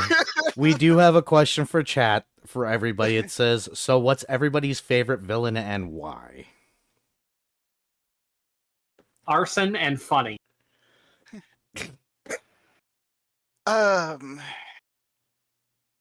Yeah, I do love Arson. Arson is beautiful.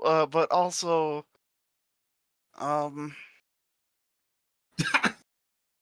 With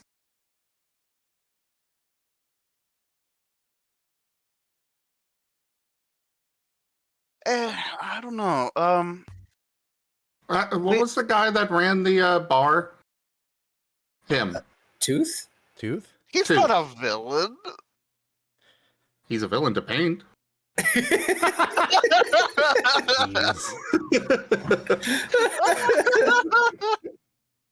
Wait, Betty.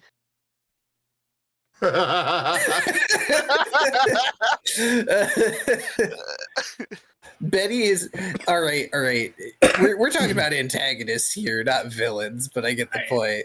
yeah, Betty's definitely an antagonist, but not a villain. Like, okay, if we're talking antagonists, I have to say Betty is one of my favorite antagonists.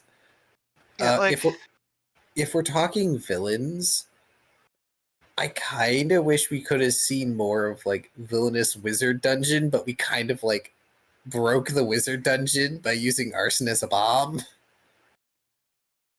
yeah, like we didn't really encounter very many pure villains. Yeah, but Like- that's okay. Yeah, like we encountered the crazy chaos guy, but he like I feel, for me, if we're talking a villain, I feel like the voice thief was a very interesting villain to fight. oh yeah, absolutely. That was a really good fight. I Yeah. enjoyed absolutely clapping shit out of him for like 3 turns in a row. Those crits were amazing. But yeah, and I kind of wanted to interact more with the remnant of the Fae that was left, but Fret himself was so like distraught by the concept of what being in contact with it would have meant, because he didn't want to leave Shoal.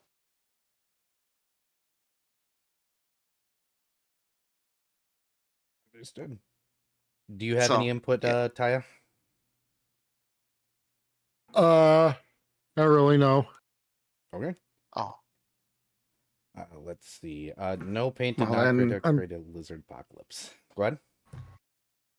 I'm still Paint did kind not of only create- hearing about half of what people say. Oh, Oh. sorry. Oh, understandable.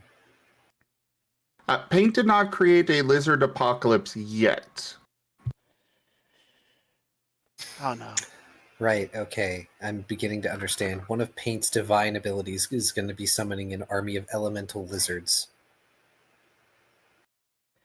With Rex as their general. Elemental as- dino horde. As for backup characters from I forget how to say his name. Arabasir? Well, we got to go in order, man. Yeah, Oh. yeah. Okay. So next up from Shadowhunter for Era, what was your favorite side character to use and why? Specifically that one. That Wow. one was my favorite because he actually has a whole history that nobody knows about. And it's kind of fun to play a character that wants to not be a person and just a tool. They just want to be the murder knife. Let them be the murder knife. Their whole thing is that they just want to get told what to do. That's it. I just want to clarify in case anybody's unclear, that one is the name of a character. Yes, it's capital T, capital O. That one. Yep.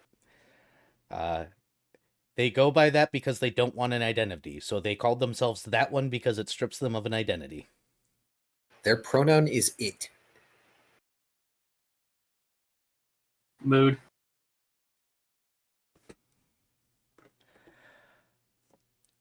So yeah, next up from Mervas. Did any of you have backup characters, and what was their concept in a nutshell? I think Viv was ready to answer that one. Correct. And this is it would have been a character I'd actually used in a one-shot before.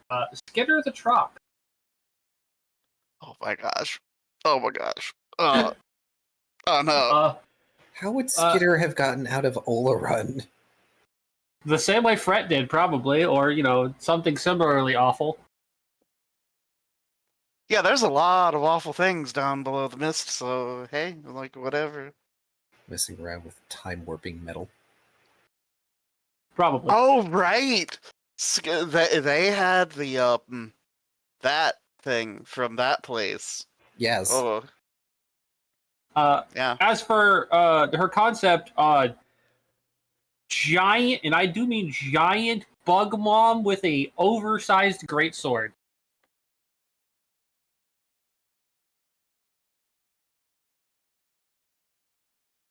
And hey, if she'd made it to Twilight, she would never have to worry about her short life. Yeah. How long do they live? Isn't it like 20 years? Yeah. They're the cicadas of Pathfinder. Yeah. They're also huge. Trocs are great. I love them. Anybody else yeah. have backup characters? I didn't really have any of the were like ready to roll, but I did have a couple ideas, like bringing in characters that I have like from actually, if I could have brought Red in, hell yeah. Oh, My that would have been Oh fun. God, Red. Red Panda Goblin. Right, for anyone who doesn't have context, in Olarun, goblins are trash pandas. Yes. And this technically includes red pandas. They're raccoons and red pandas. Well, Red's a special case. He's a little mist corrupted. Yes, Tyler? Oh, sorry. I was going to be answering in advance. That's my bad. Oh. Okay. I think we can continue on then. Maybe. Unless Does I did anybody have else? I did have a backup though. Oh, Oh. Yeah, we only went through two of us, so Yeah. Okay. Yeah. Oh well, no one else. I never actually ran it past Era, but you know how I had those pluses to a biotech creation that I never used? yeah. Oh, If Volt died, I was going to argue to Era that Dr. Volt had, during some of his downtime, used those to make a backup of himself. Lol. I know I had other character concepts. What about you, Zin? So I'm not sure how I would have worked him into the world, but I would have actually used Kalani, which I just switched to the icon for. He's you kind of can't like see a my screen. furred dragon. What was He's that? so fluffy. I have override, so you can't see it on my stream. Sorry. Ah, Oh. Oh, it's okay. well, I can see it. The other thing. Yeah, Kalani, like, his current story is that he is the captain of a guard for a kingdom, but I probably would have used him if something happened to paint. Not sure how he would have wound up in Twilight or anything, but, you know. Hmm. And Key. I had two concepts that didn't get used, though I ran them by era because I had a very mostly specific character archetype I was going for. One of them was going to be this insectoid, like bee/wasp knight, who is going to struggle a whole heck of a lot with not having orders and being able to have the freedom to do whatever the heck they wanted to do. And their whole thing was very similar to Last Lost. They were going to attempt to be like in Arabane's service, but their difference was they were going to be a samurai, not a paladin. And I think the archetype for them was going to be specifically the one dragon samurai that gets some neato powers. Well, they were going to be fun and a little quirky.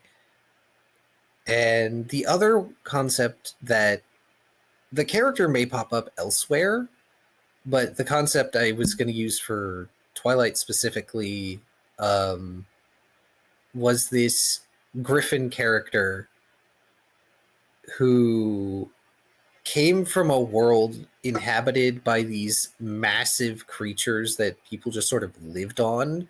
And the way that he got Twilightified or broken from their cycle is he found out that people, and they were just like a regular delivery guy. They flew around and delivered things. Oh, Griffin delivery guy, that's such a cool concept. Yep. They're a character concept I keep coming back to. But it was like they found out that people were being actively sacrificed to their I think I named the Leviathan Levanthan, which was this giant, like lightning Sleipnir horse, in order to extend its lifespan and keep it going in some sort of like grisly ritual thing, and they end up getting sacrificed for that and broken from their cycle for it. So big trust issues with authority figures. So the complete opposite of Lost and the Bug Samurai.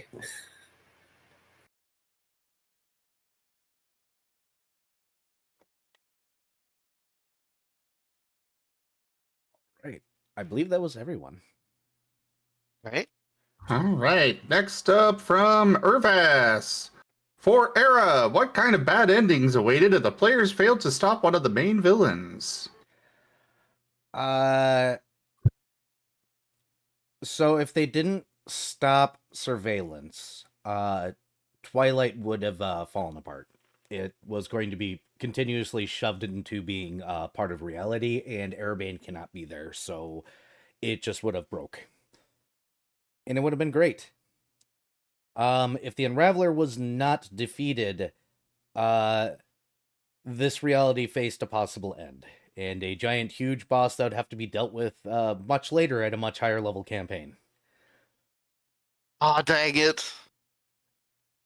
If the voice stealer had won, these player characters would not be on the right side anymore, to say the least. What other bosses were there? Last people were very close to being deleted.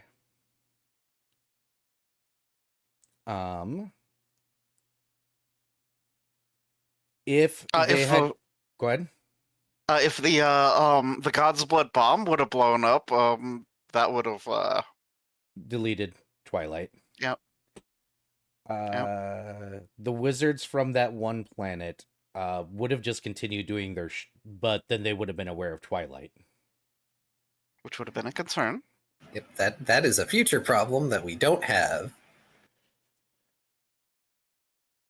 Yeah. A lot of that stuff. A lot of very bad stuff.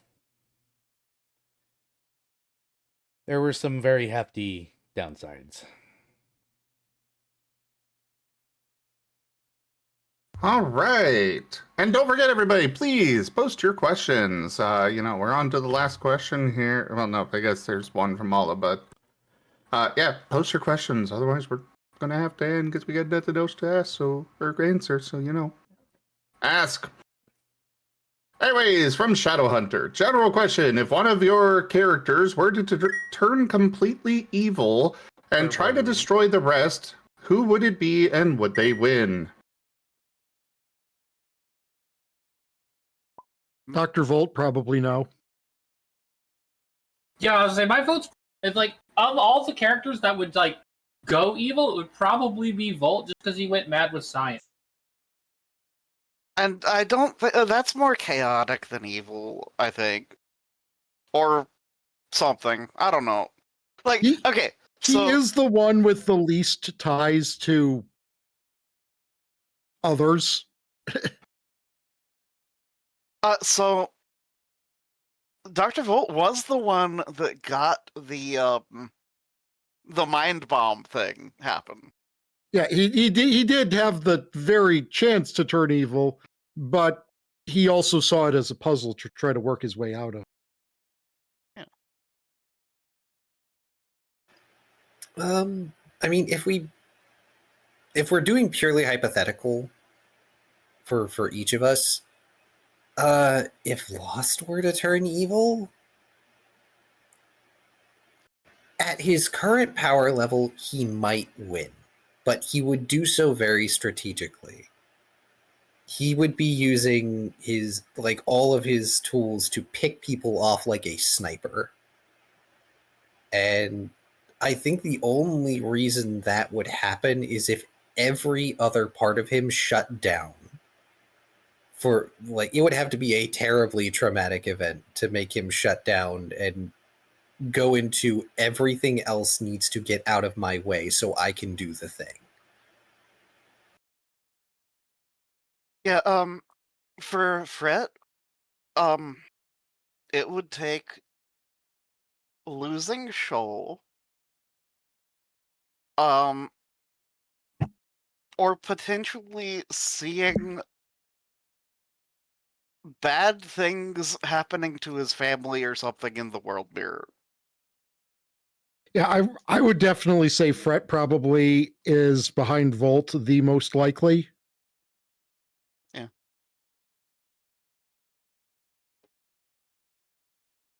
As for winning, kind of depends on how Fret wants to play it. Oh yeah, at Fret's current power level, he's kind of frightening because his attacks do all sorts of status effects. Actually, I'm going to change my answer. I'm going to say that I would not win because Fret exists. If Lost couldn't take out Fret, Fret can just hit Lost wherever he is. Yeah, just blade beam. Oh, if Last doesn't, I think, surprise round kill Fret, Fret just does the funny meteor from the sky with a coin.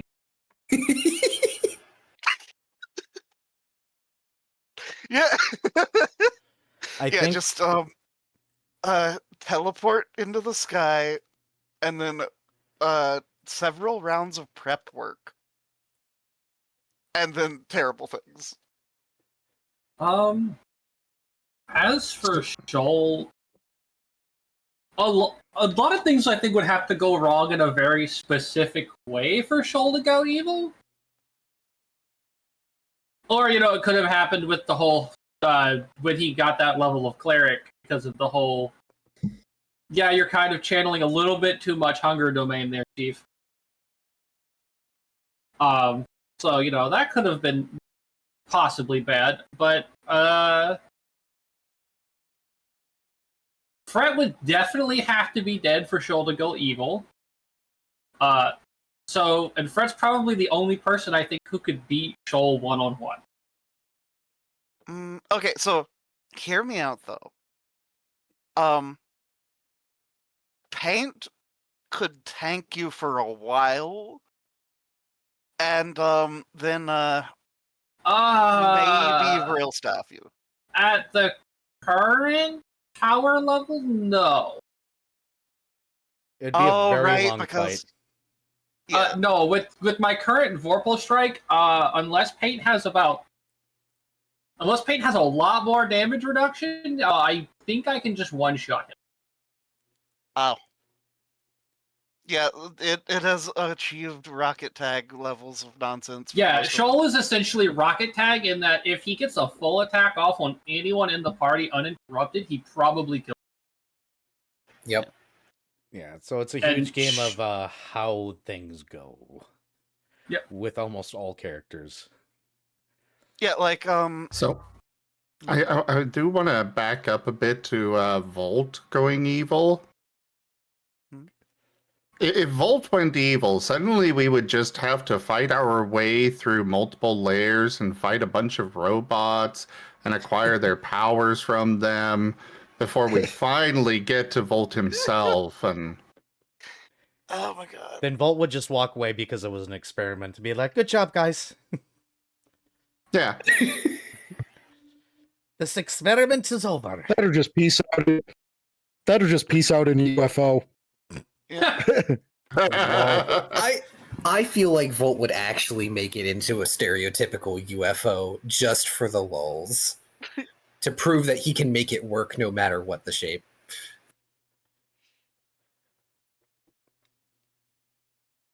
Vault with prep time, though, probably wins. Like, out of anyone. Because he artifact. Yeah.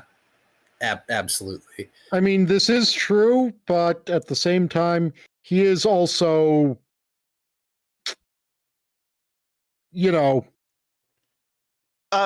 I would say Dr. Volt has the same threat level as a relatively well-prepared Lich, which is a terrifying concept.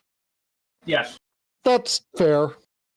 No. That was he was piloting a hologram alien that for some reason was only damageable by the weapon least able to reach.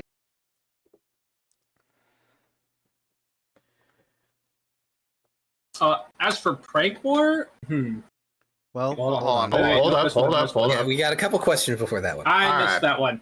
Yeah. So next up, we've got Mala. Question for Darren. What was your favorite story recap to tell? Okay, the clarification of recap means it could be any recap that I've done. That's a And long list.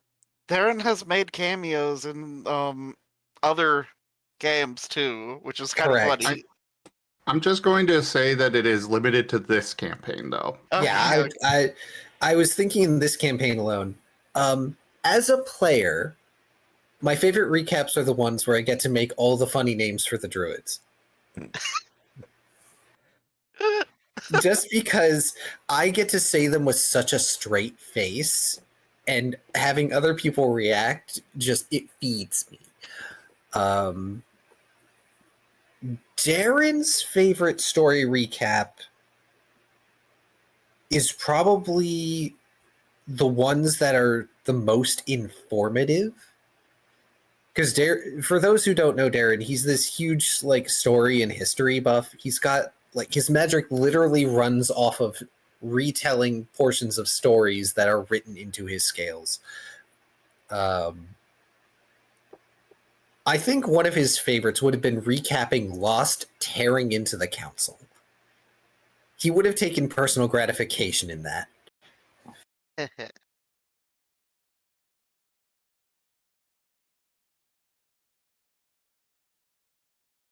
All right. And next up, we have Gibbon. What happened to Subduck after the Unraveler? Subduck is eternal. Subduck always exists. Subduck is the anchor that holds the everything. Subduck is somewhere. As Subduck always will be.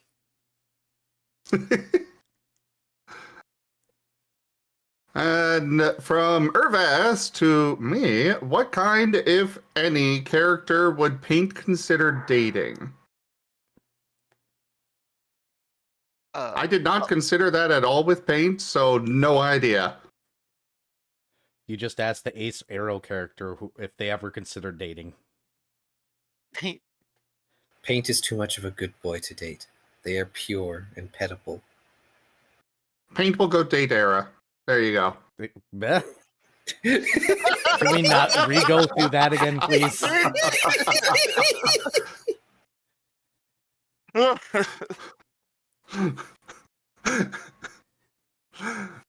From Ringdale, if there is one story element about the campaign that you would like to change, what would it be?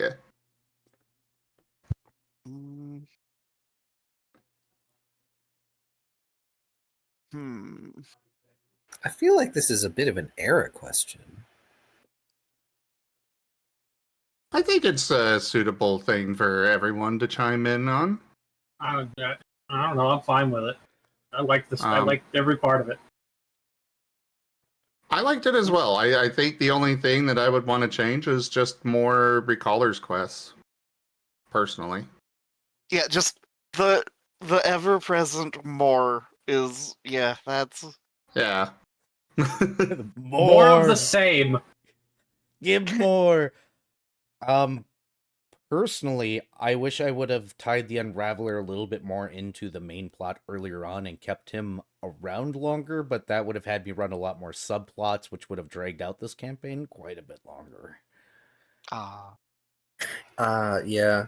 That makes me think of a certain villain in my poker roll game that I wanted to have appear more often, but like I couldn't justify it and didn't have the energy or time.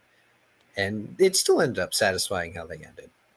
It just would have been nice to have them like peppered in for encounters more often to make them feel more ever present.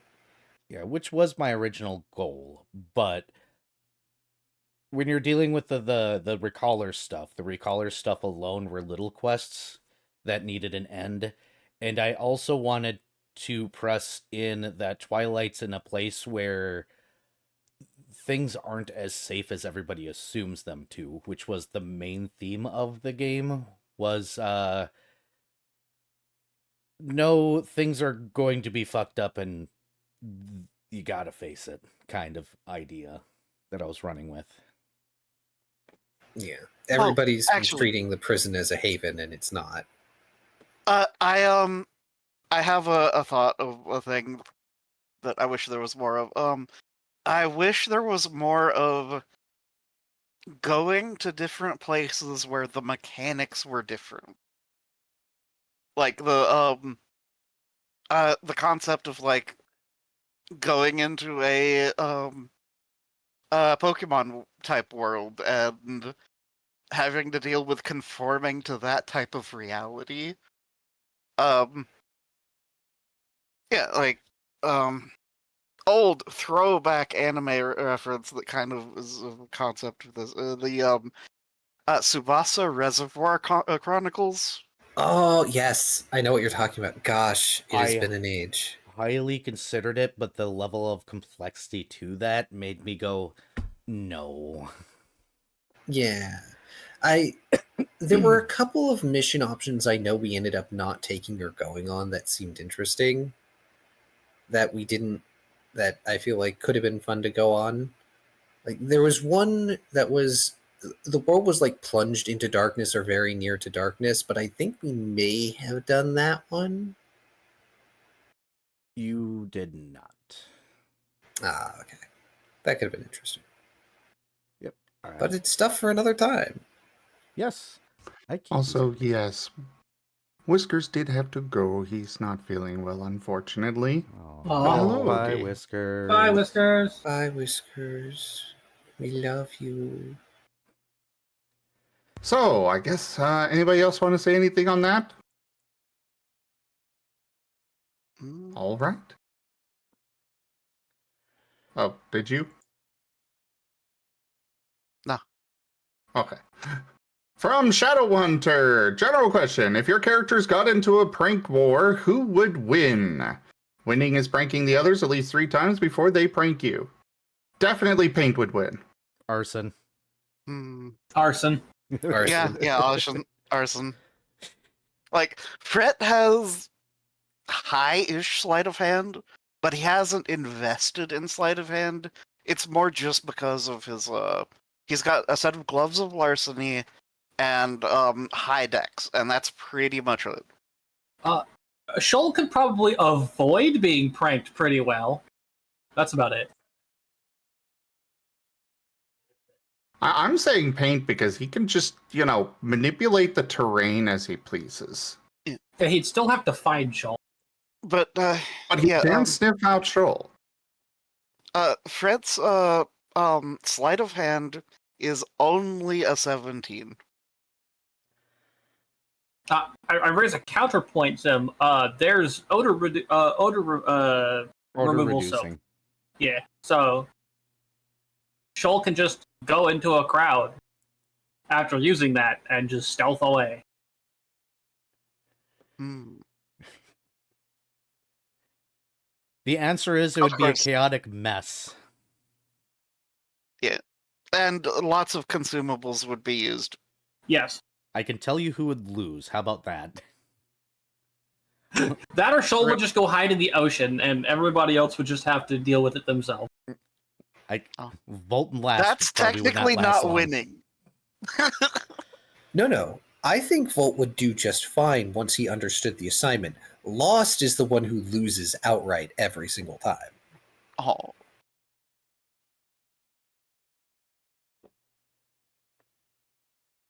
Volt would set up like Rube Goldberg machine pranks, though.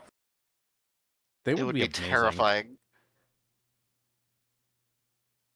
I could 100% see Taya just doodling up the machines out of game. Just like a Final Fantasy XIV Savage Raid plan type doodle. Oh my god! Like, tell me that's not on brand. You thought you were safe, but you moved to the wrong clock spot. Good lord. You forgot to follow the danger Doritos. It's larboard, not starboard.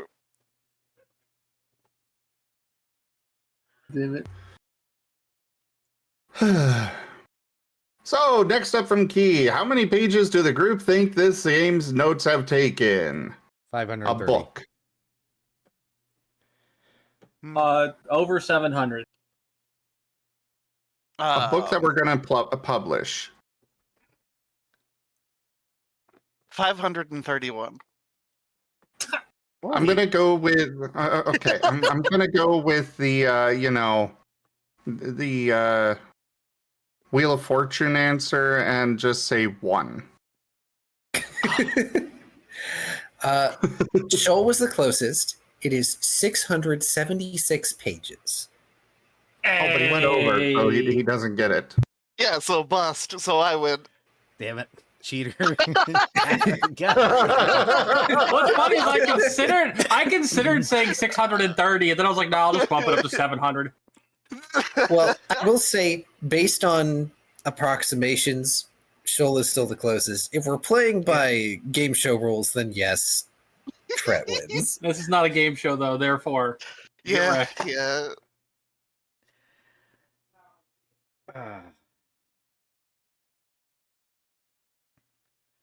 We're going to skip that thing from Mala. Irvas, question for players. To you, what is the theme or main takeaway for the story?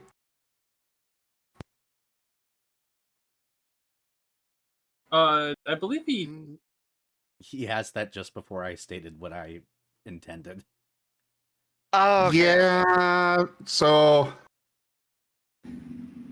Yeah, I guess I guess with Era having answered that, it's kind of like, well, Yeah, the main takeaway from the story is Twilight was not as safe as it seemed, and it's not going to be. But like for us, the players, like we're trying to make it better and safer with what we're doing.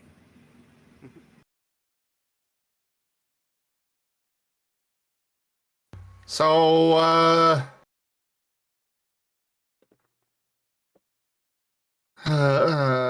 from Mala, question for Era: what other punny threats did you have in store but not get to use? Stuff like the time bomb. I used most of the ones that I had for this campaign. I had thoughts, but I don't like being stabbed in my sleep by players that are done with my shit.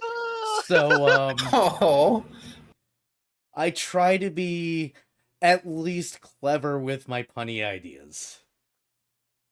The time bomb was one of my favorite punny ideas, though. I consider that a crowning achievement in GM haha. just so everybody knows, Arabane has literally Scooby-Dooed me before. Yes. Several times. He Scooby-Dooed us in this campaign. No, you misunderstand. Literally, like, intro session to a game. I and the other players were accompanied by a large dog, and we went to solve a mystery down in the mist of Oleron.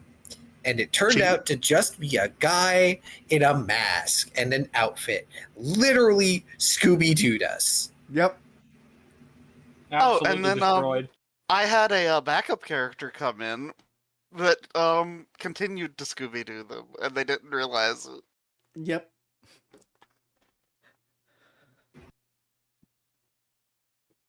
Wait, Red was Scooby-Dooing us? No. Yes!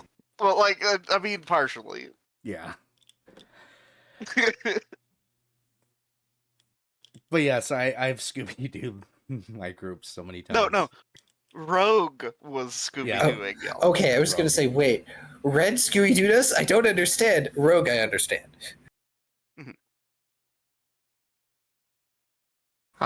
So next question from Shadowhunter. Who's winning a dance-off? Frat? Arson. No. Fred. Damn it. Out of the party, Frat. Hold on. Even including Arson, still Frat. Oh, god Frat damn it. danced at Arson so many times. I forgot that I did put a lot of points in dance. I've got 8 points in dance. It's a modifier of a 21. Arson would win, right. All Shoal can do is contribute a dex modifier. Which, granted, is still a 9, but... No, perform is a charisma.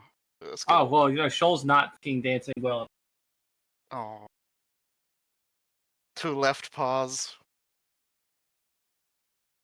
Well, yes, literally he does.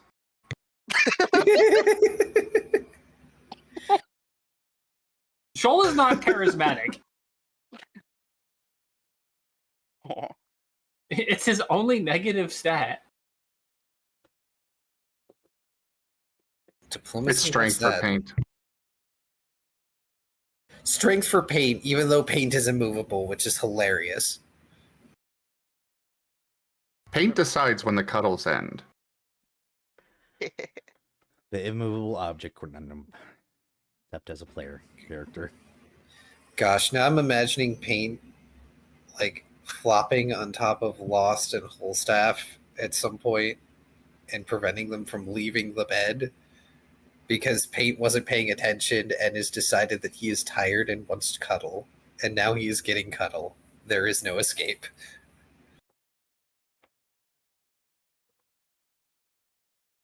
Most competent in solving a murder mystery. I think my favorite thing about that belt is that he has to consciously allow himself to be moved. So just by default, he is immovable.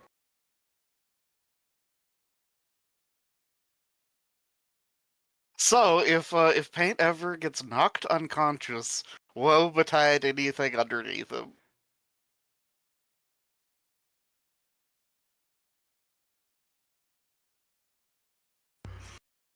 But yeah, next up from Irvas.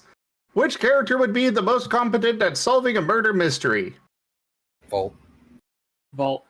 Yeah. How many puzzles did he just figure out before all of the pieces were there? Way too many. Yeah, I mean, I'm going to be playing a much less intellectual character next game. Aw. It's not going to be an idiot or anything, but They're not going Practical to know knowledge all the rather secrets of than- the universe. Well, no, I don't just say that. I mean, remember Cirrus? Yeah. I mean, again, that was Cirrus was the information war.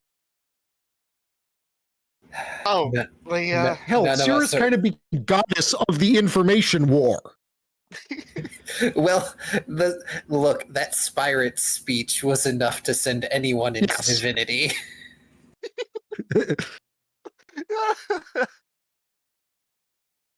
But yeah, Begun so the like, info war has. yeah, Dr. Volt most likely will solve a murder mystery, but at the same time, I'm looking forward to playing something a bit more.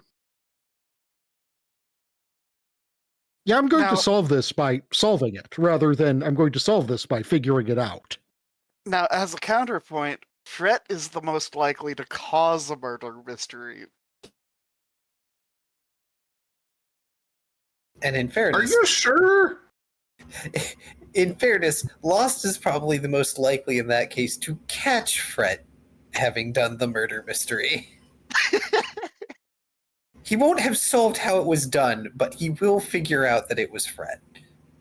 Oh, And I would go so far as to say Arsid probably the most likely to construct a murder mystery regardless of whether or not there is a murder.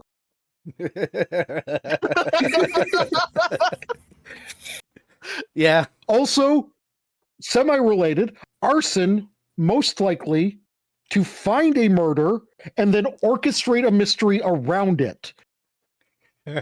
Also not wrong. These are all things that are probably happening in Twilight. oh my god.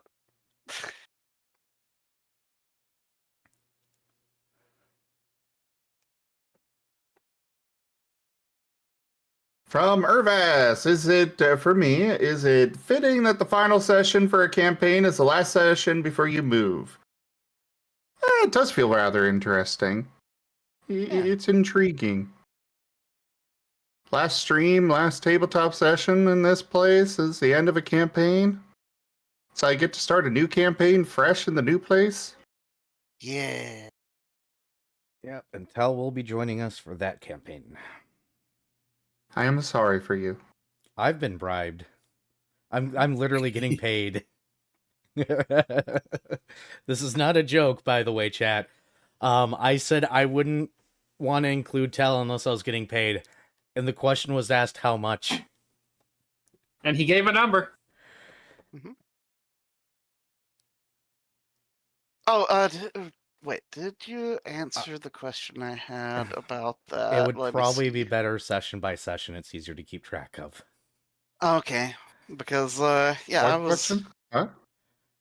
Private question of, Oh. how to orchestrate things. All Yep. right. From Irvas, which member of the party has the chance of killing the elusive metal slime? I don't know what that is.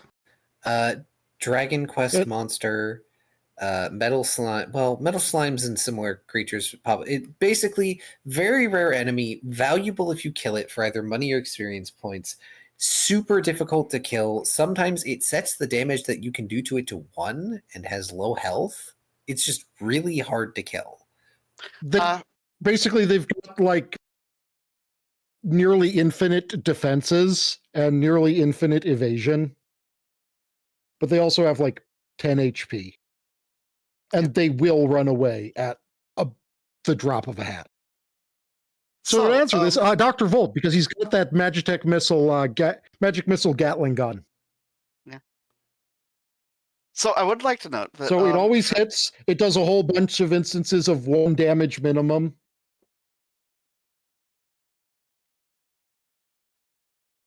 Yeah, I would say Fret is probably the second runner-up with, having the ability to, do, DR Adamantium, throwing attacks. And also, having a robe of needles.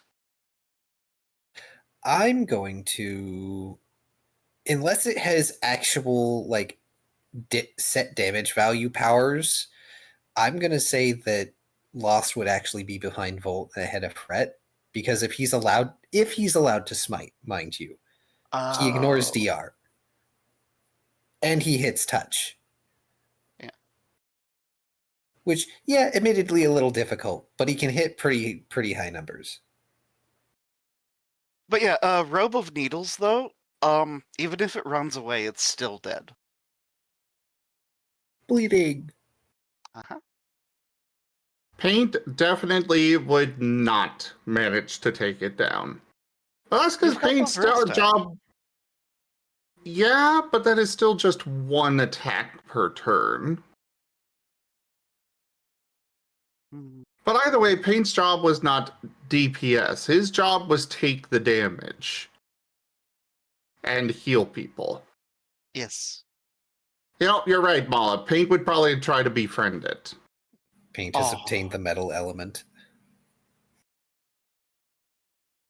I mean, at least it couldn't get away. Paint would just need to lay on top of it. This is true. Yeah, working together, Paint and Lost would be able to kill it really easily. Paint, but Paint alone, it would just be a standstill forever because it can't get away, but Paint can't kill it.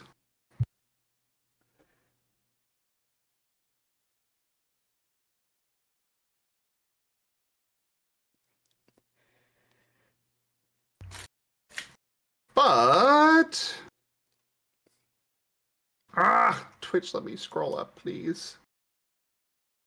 Just randomly decides I cannot scroll up the chat. I think got the next one one is here. Wish. Yes.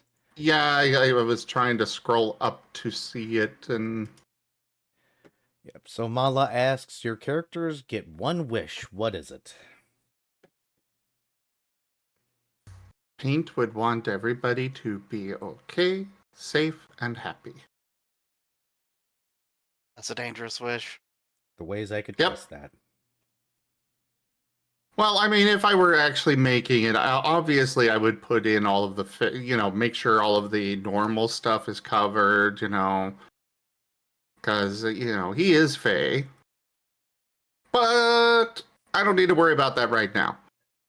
That's the gist of what he'd wish for.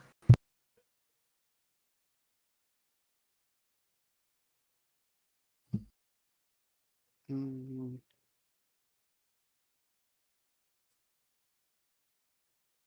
Fret would want a yeah, he'd wish for a bag of infinite water meal. Why must you hurt me?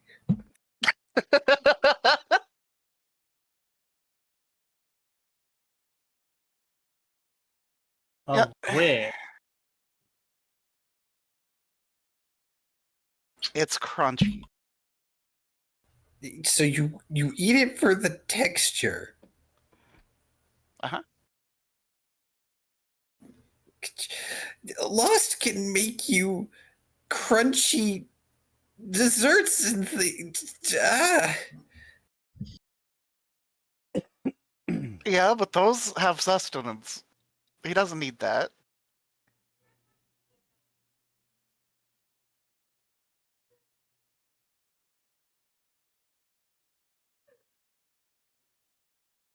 Trying to think of a good wish for Shoal. Shoal feels like the kind of person that would look at a wish offer and go no, and then walk away.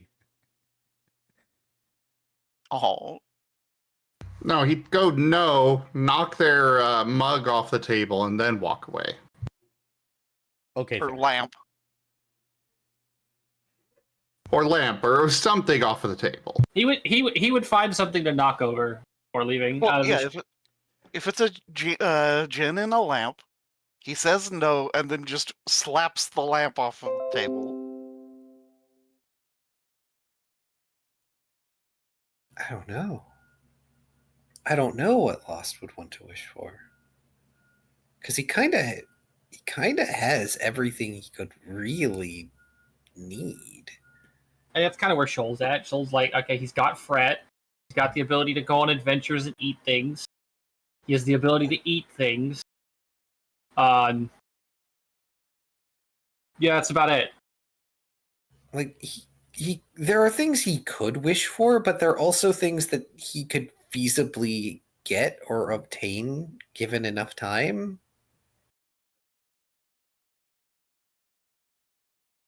If his end state in the game were different, yeah, there are definitely things he could wish for.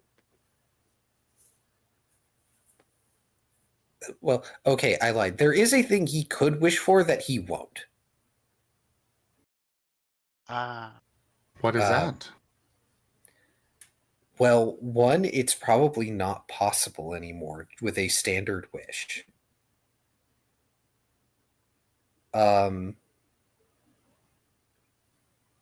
He would have wished back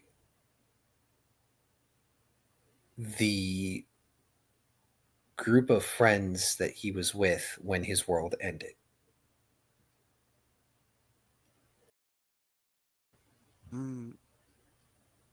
And at current state, he's at a point of accepting that they are just gone. They've been gone. And his memory is all that's left of them. So if he were to use that wish on something like that, instead he would wish to have a painting or like a portrait of some kind, like a picture that would show all of them together with him.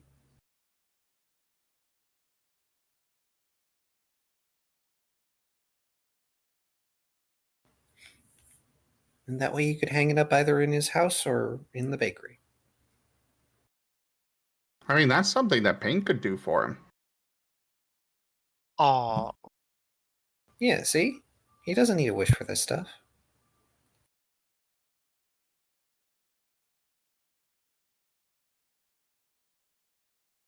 And yes, Slitherite, I noticed that's the fourth one I've banned today. good riddance. Do they really think that spamming it in the chats is actually going to make somebody more likely to do this? I'm pretty sure they're just really? bots. So what I think is funny is they're basically copy pasting Twitch clip links for the names.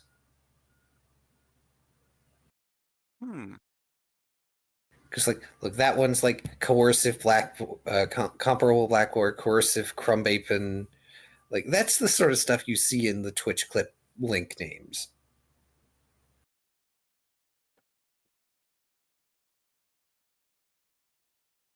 Weird.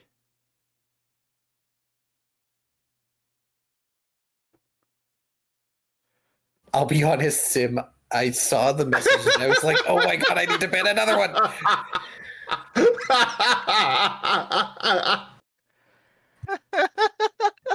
And then I saw it was you. It's like, wait, no, I can't do that.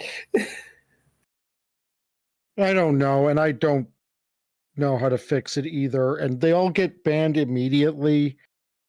And I can't.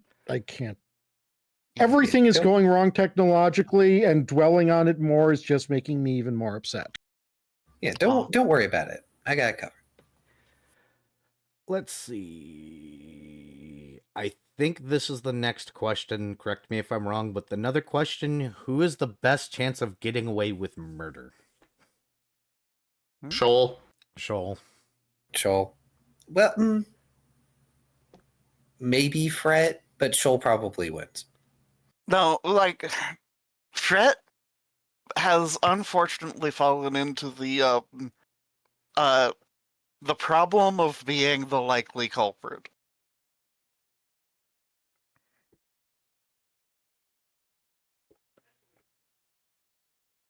Like, yeah, he's the dude that gets accused in the Phoenix Wright game, But and it's people never have actually to. him.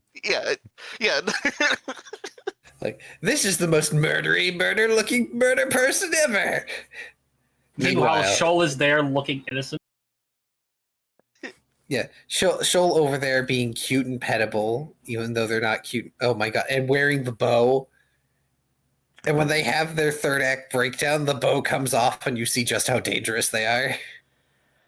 I mean, And Shoal everyone's has like- the stealth skills, but also I don't think he'd leave a body behind. Correct.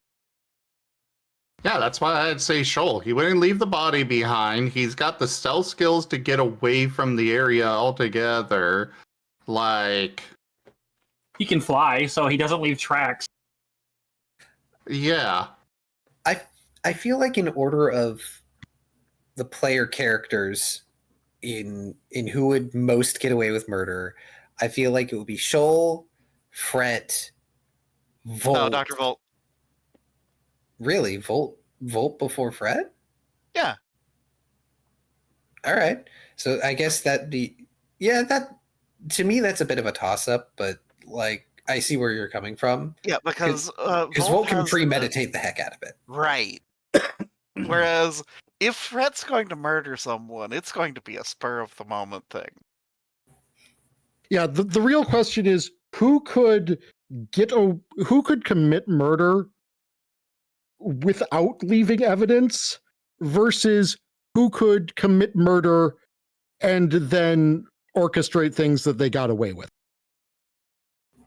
Dr. Volt is the kind who probably spends far more time than is healthy contemplating pulling off the perfect crime. It's called pay Shoal to eat them. Yeah, at that point, Shoal isn't the murderer, they're the murder weapon. Correct. But in that case, I do think it's Bolt in Twilight with the Shoal. in that case, I do think the order is Shoal, Volt, Fret, and then Lost, and then Pain. Because technically Lost can disappear a body, but also he's usually going to be dealing with things from a distance. Yeah, I get kind of the General Mattis vibes from Dr. Volt. The be polite, be professional, but have a plan to kill everybody you meet. That's actually a quote from General Mattis. It's also a quote from the wrong TF2 character. Ah. I mean, obviously it's from General Mathis first, but you know. Yeah. It's also the ending lines of Meet the Sniper. Yes. Let's. I think that's Ironically, the one most capable of doing one of the medic's most famous heinous deeds is not Dr. Volt, it's Fret. Oh. The medic made a deal with the devil and sold a soul to him for it, but you'll notice that I said a soul. Oh. Well, Actually, he That's- sold 8 souls to him. Okay. Whereas Fret gave hundreds of souls to a devil. Yeah, but those weren't your teammates. Oh. Yeah, Yep. I see. oh, we do have another question. I was incorrect about this. If you could choose one song to represent your characters, what would it be?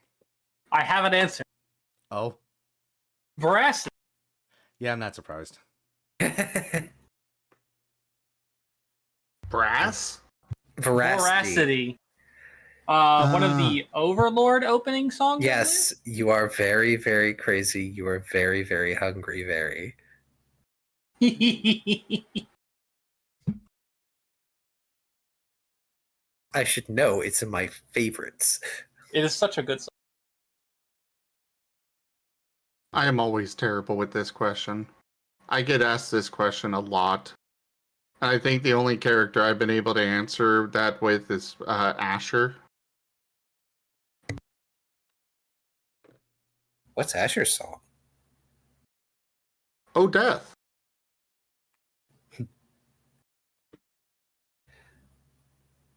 I end up being the person that's like, ooh, all these songs really fit my character. I can So- trade for Erebane and be fine again from Seether. Let me take a look. Hold on. I'm trying to find the name of the.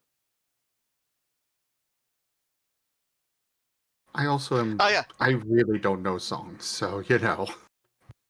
That's fair. "Melt in the Sun" by Small Fools. I'm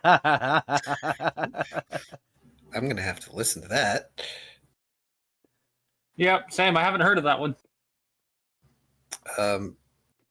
I feel like I'm very basic because I only listen to a couple of things, and YouTube doesn't just give me random music when I need it. I would say Casting Shadows by Aviators for Lost. Okay, so side note, because I want to complain about this actually on stream real quick. Yesterday, I went to go start packing. I tell, Alexa to play, classic rock. I'm like, okay, let's get some good music, get me pumping, because I am stressed as hell. First song comes up, Under Pressure. Oh, Thanks, no. Amazon. Yes, I'm aware. Next song, The Final Countdown. What the fuck? Okay, I am Right. linking this in Zim's media sharing. In So Then I finally get. Then I finally get something Harris to channel. pump me up, and it's Eye of the Tiger. And music discussions in Taya's channel. There we go. It has been linked in everybody's Discord channels. If it's a song, I think it is. Lol. Uh-huh. I was gonna actually suggest to use him when I saw that bit of suffering. It was like, ooh, like I don't know, make it play Epic the Musical because that's actually really good. Possibly. It was just like, of all the hundreds of songs that it could have randomly played, it was those two? And this is why I don't ever. This is why I curate any playlist that I listen to, because otherwise, I'm going to get very punny songs, or I'm going to get Weird Al.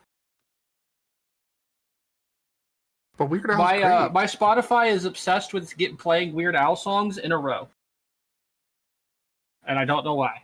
My Spotify likes to try and make me listen to ska, so I've had to ban every ska artist that pops up.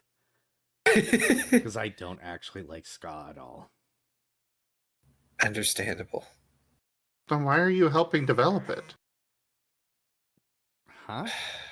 Ska, not scar. Take your point of damage. This is how I kill paint. You. He just falls over dead. No, I healed him, and Shoal healed him. Oh, right. Paint's running off the end of the bridge. Not allowed. You're in cuddle timeout. Which, if you're in cuddle timeout, that means that Paint can just decide that you're not going anywhere, which is kind of funny. It's fine.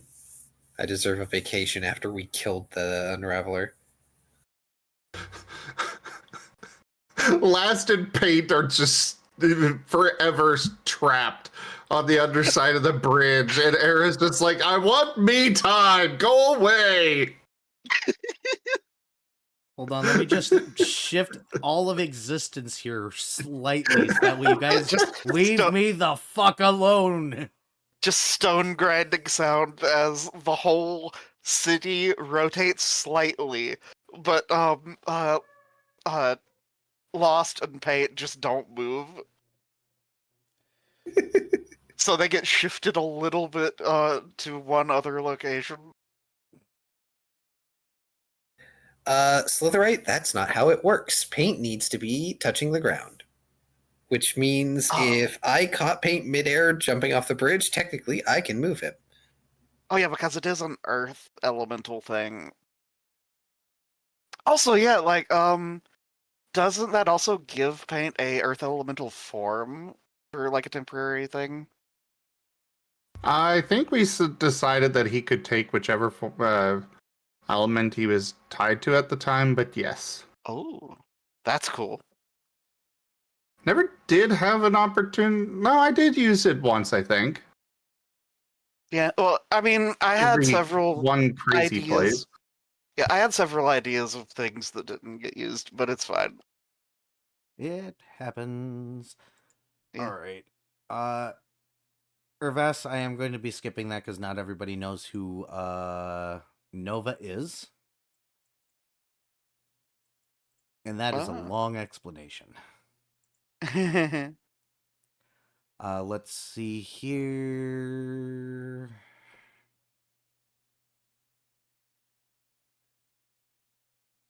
I think that's it, I actually. think that's it. Yeah. Yeah. Which is good because it is Ooh. about time. Yeah.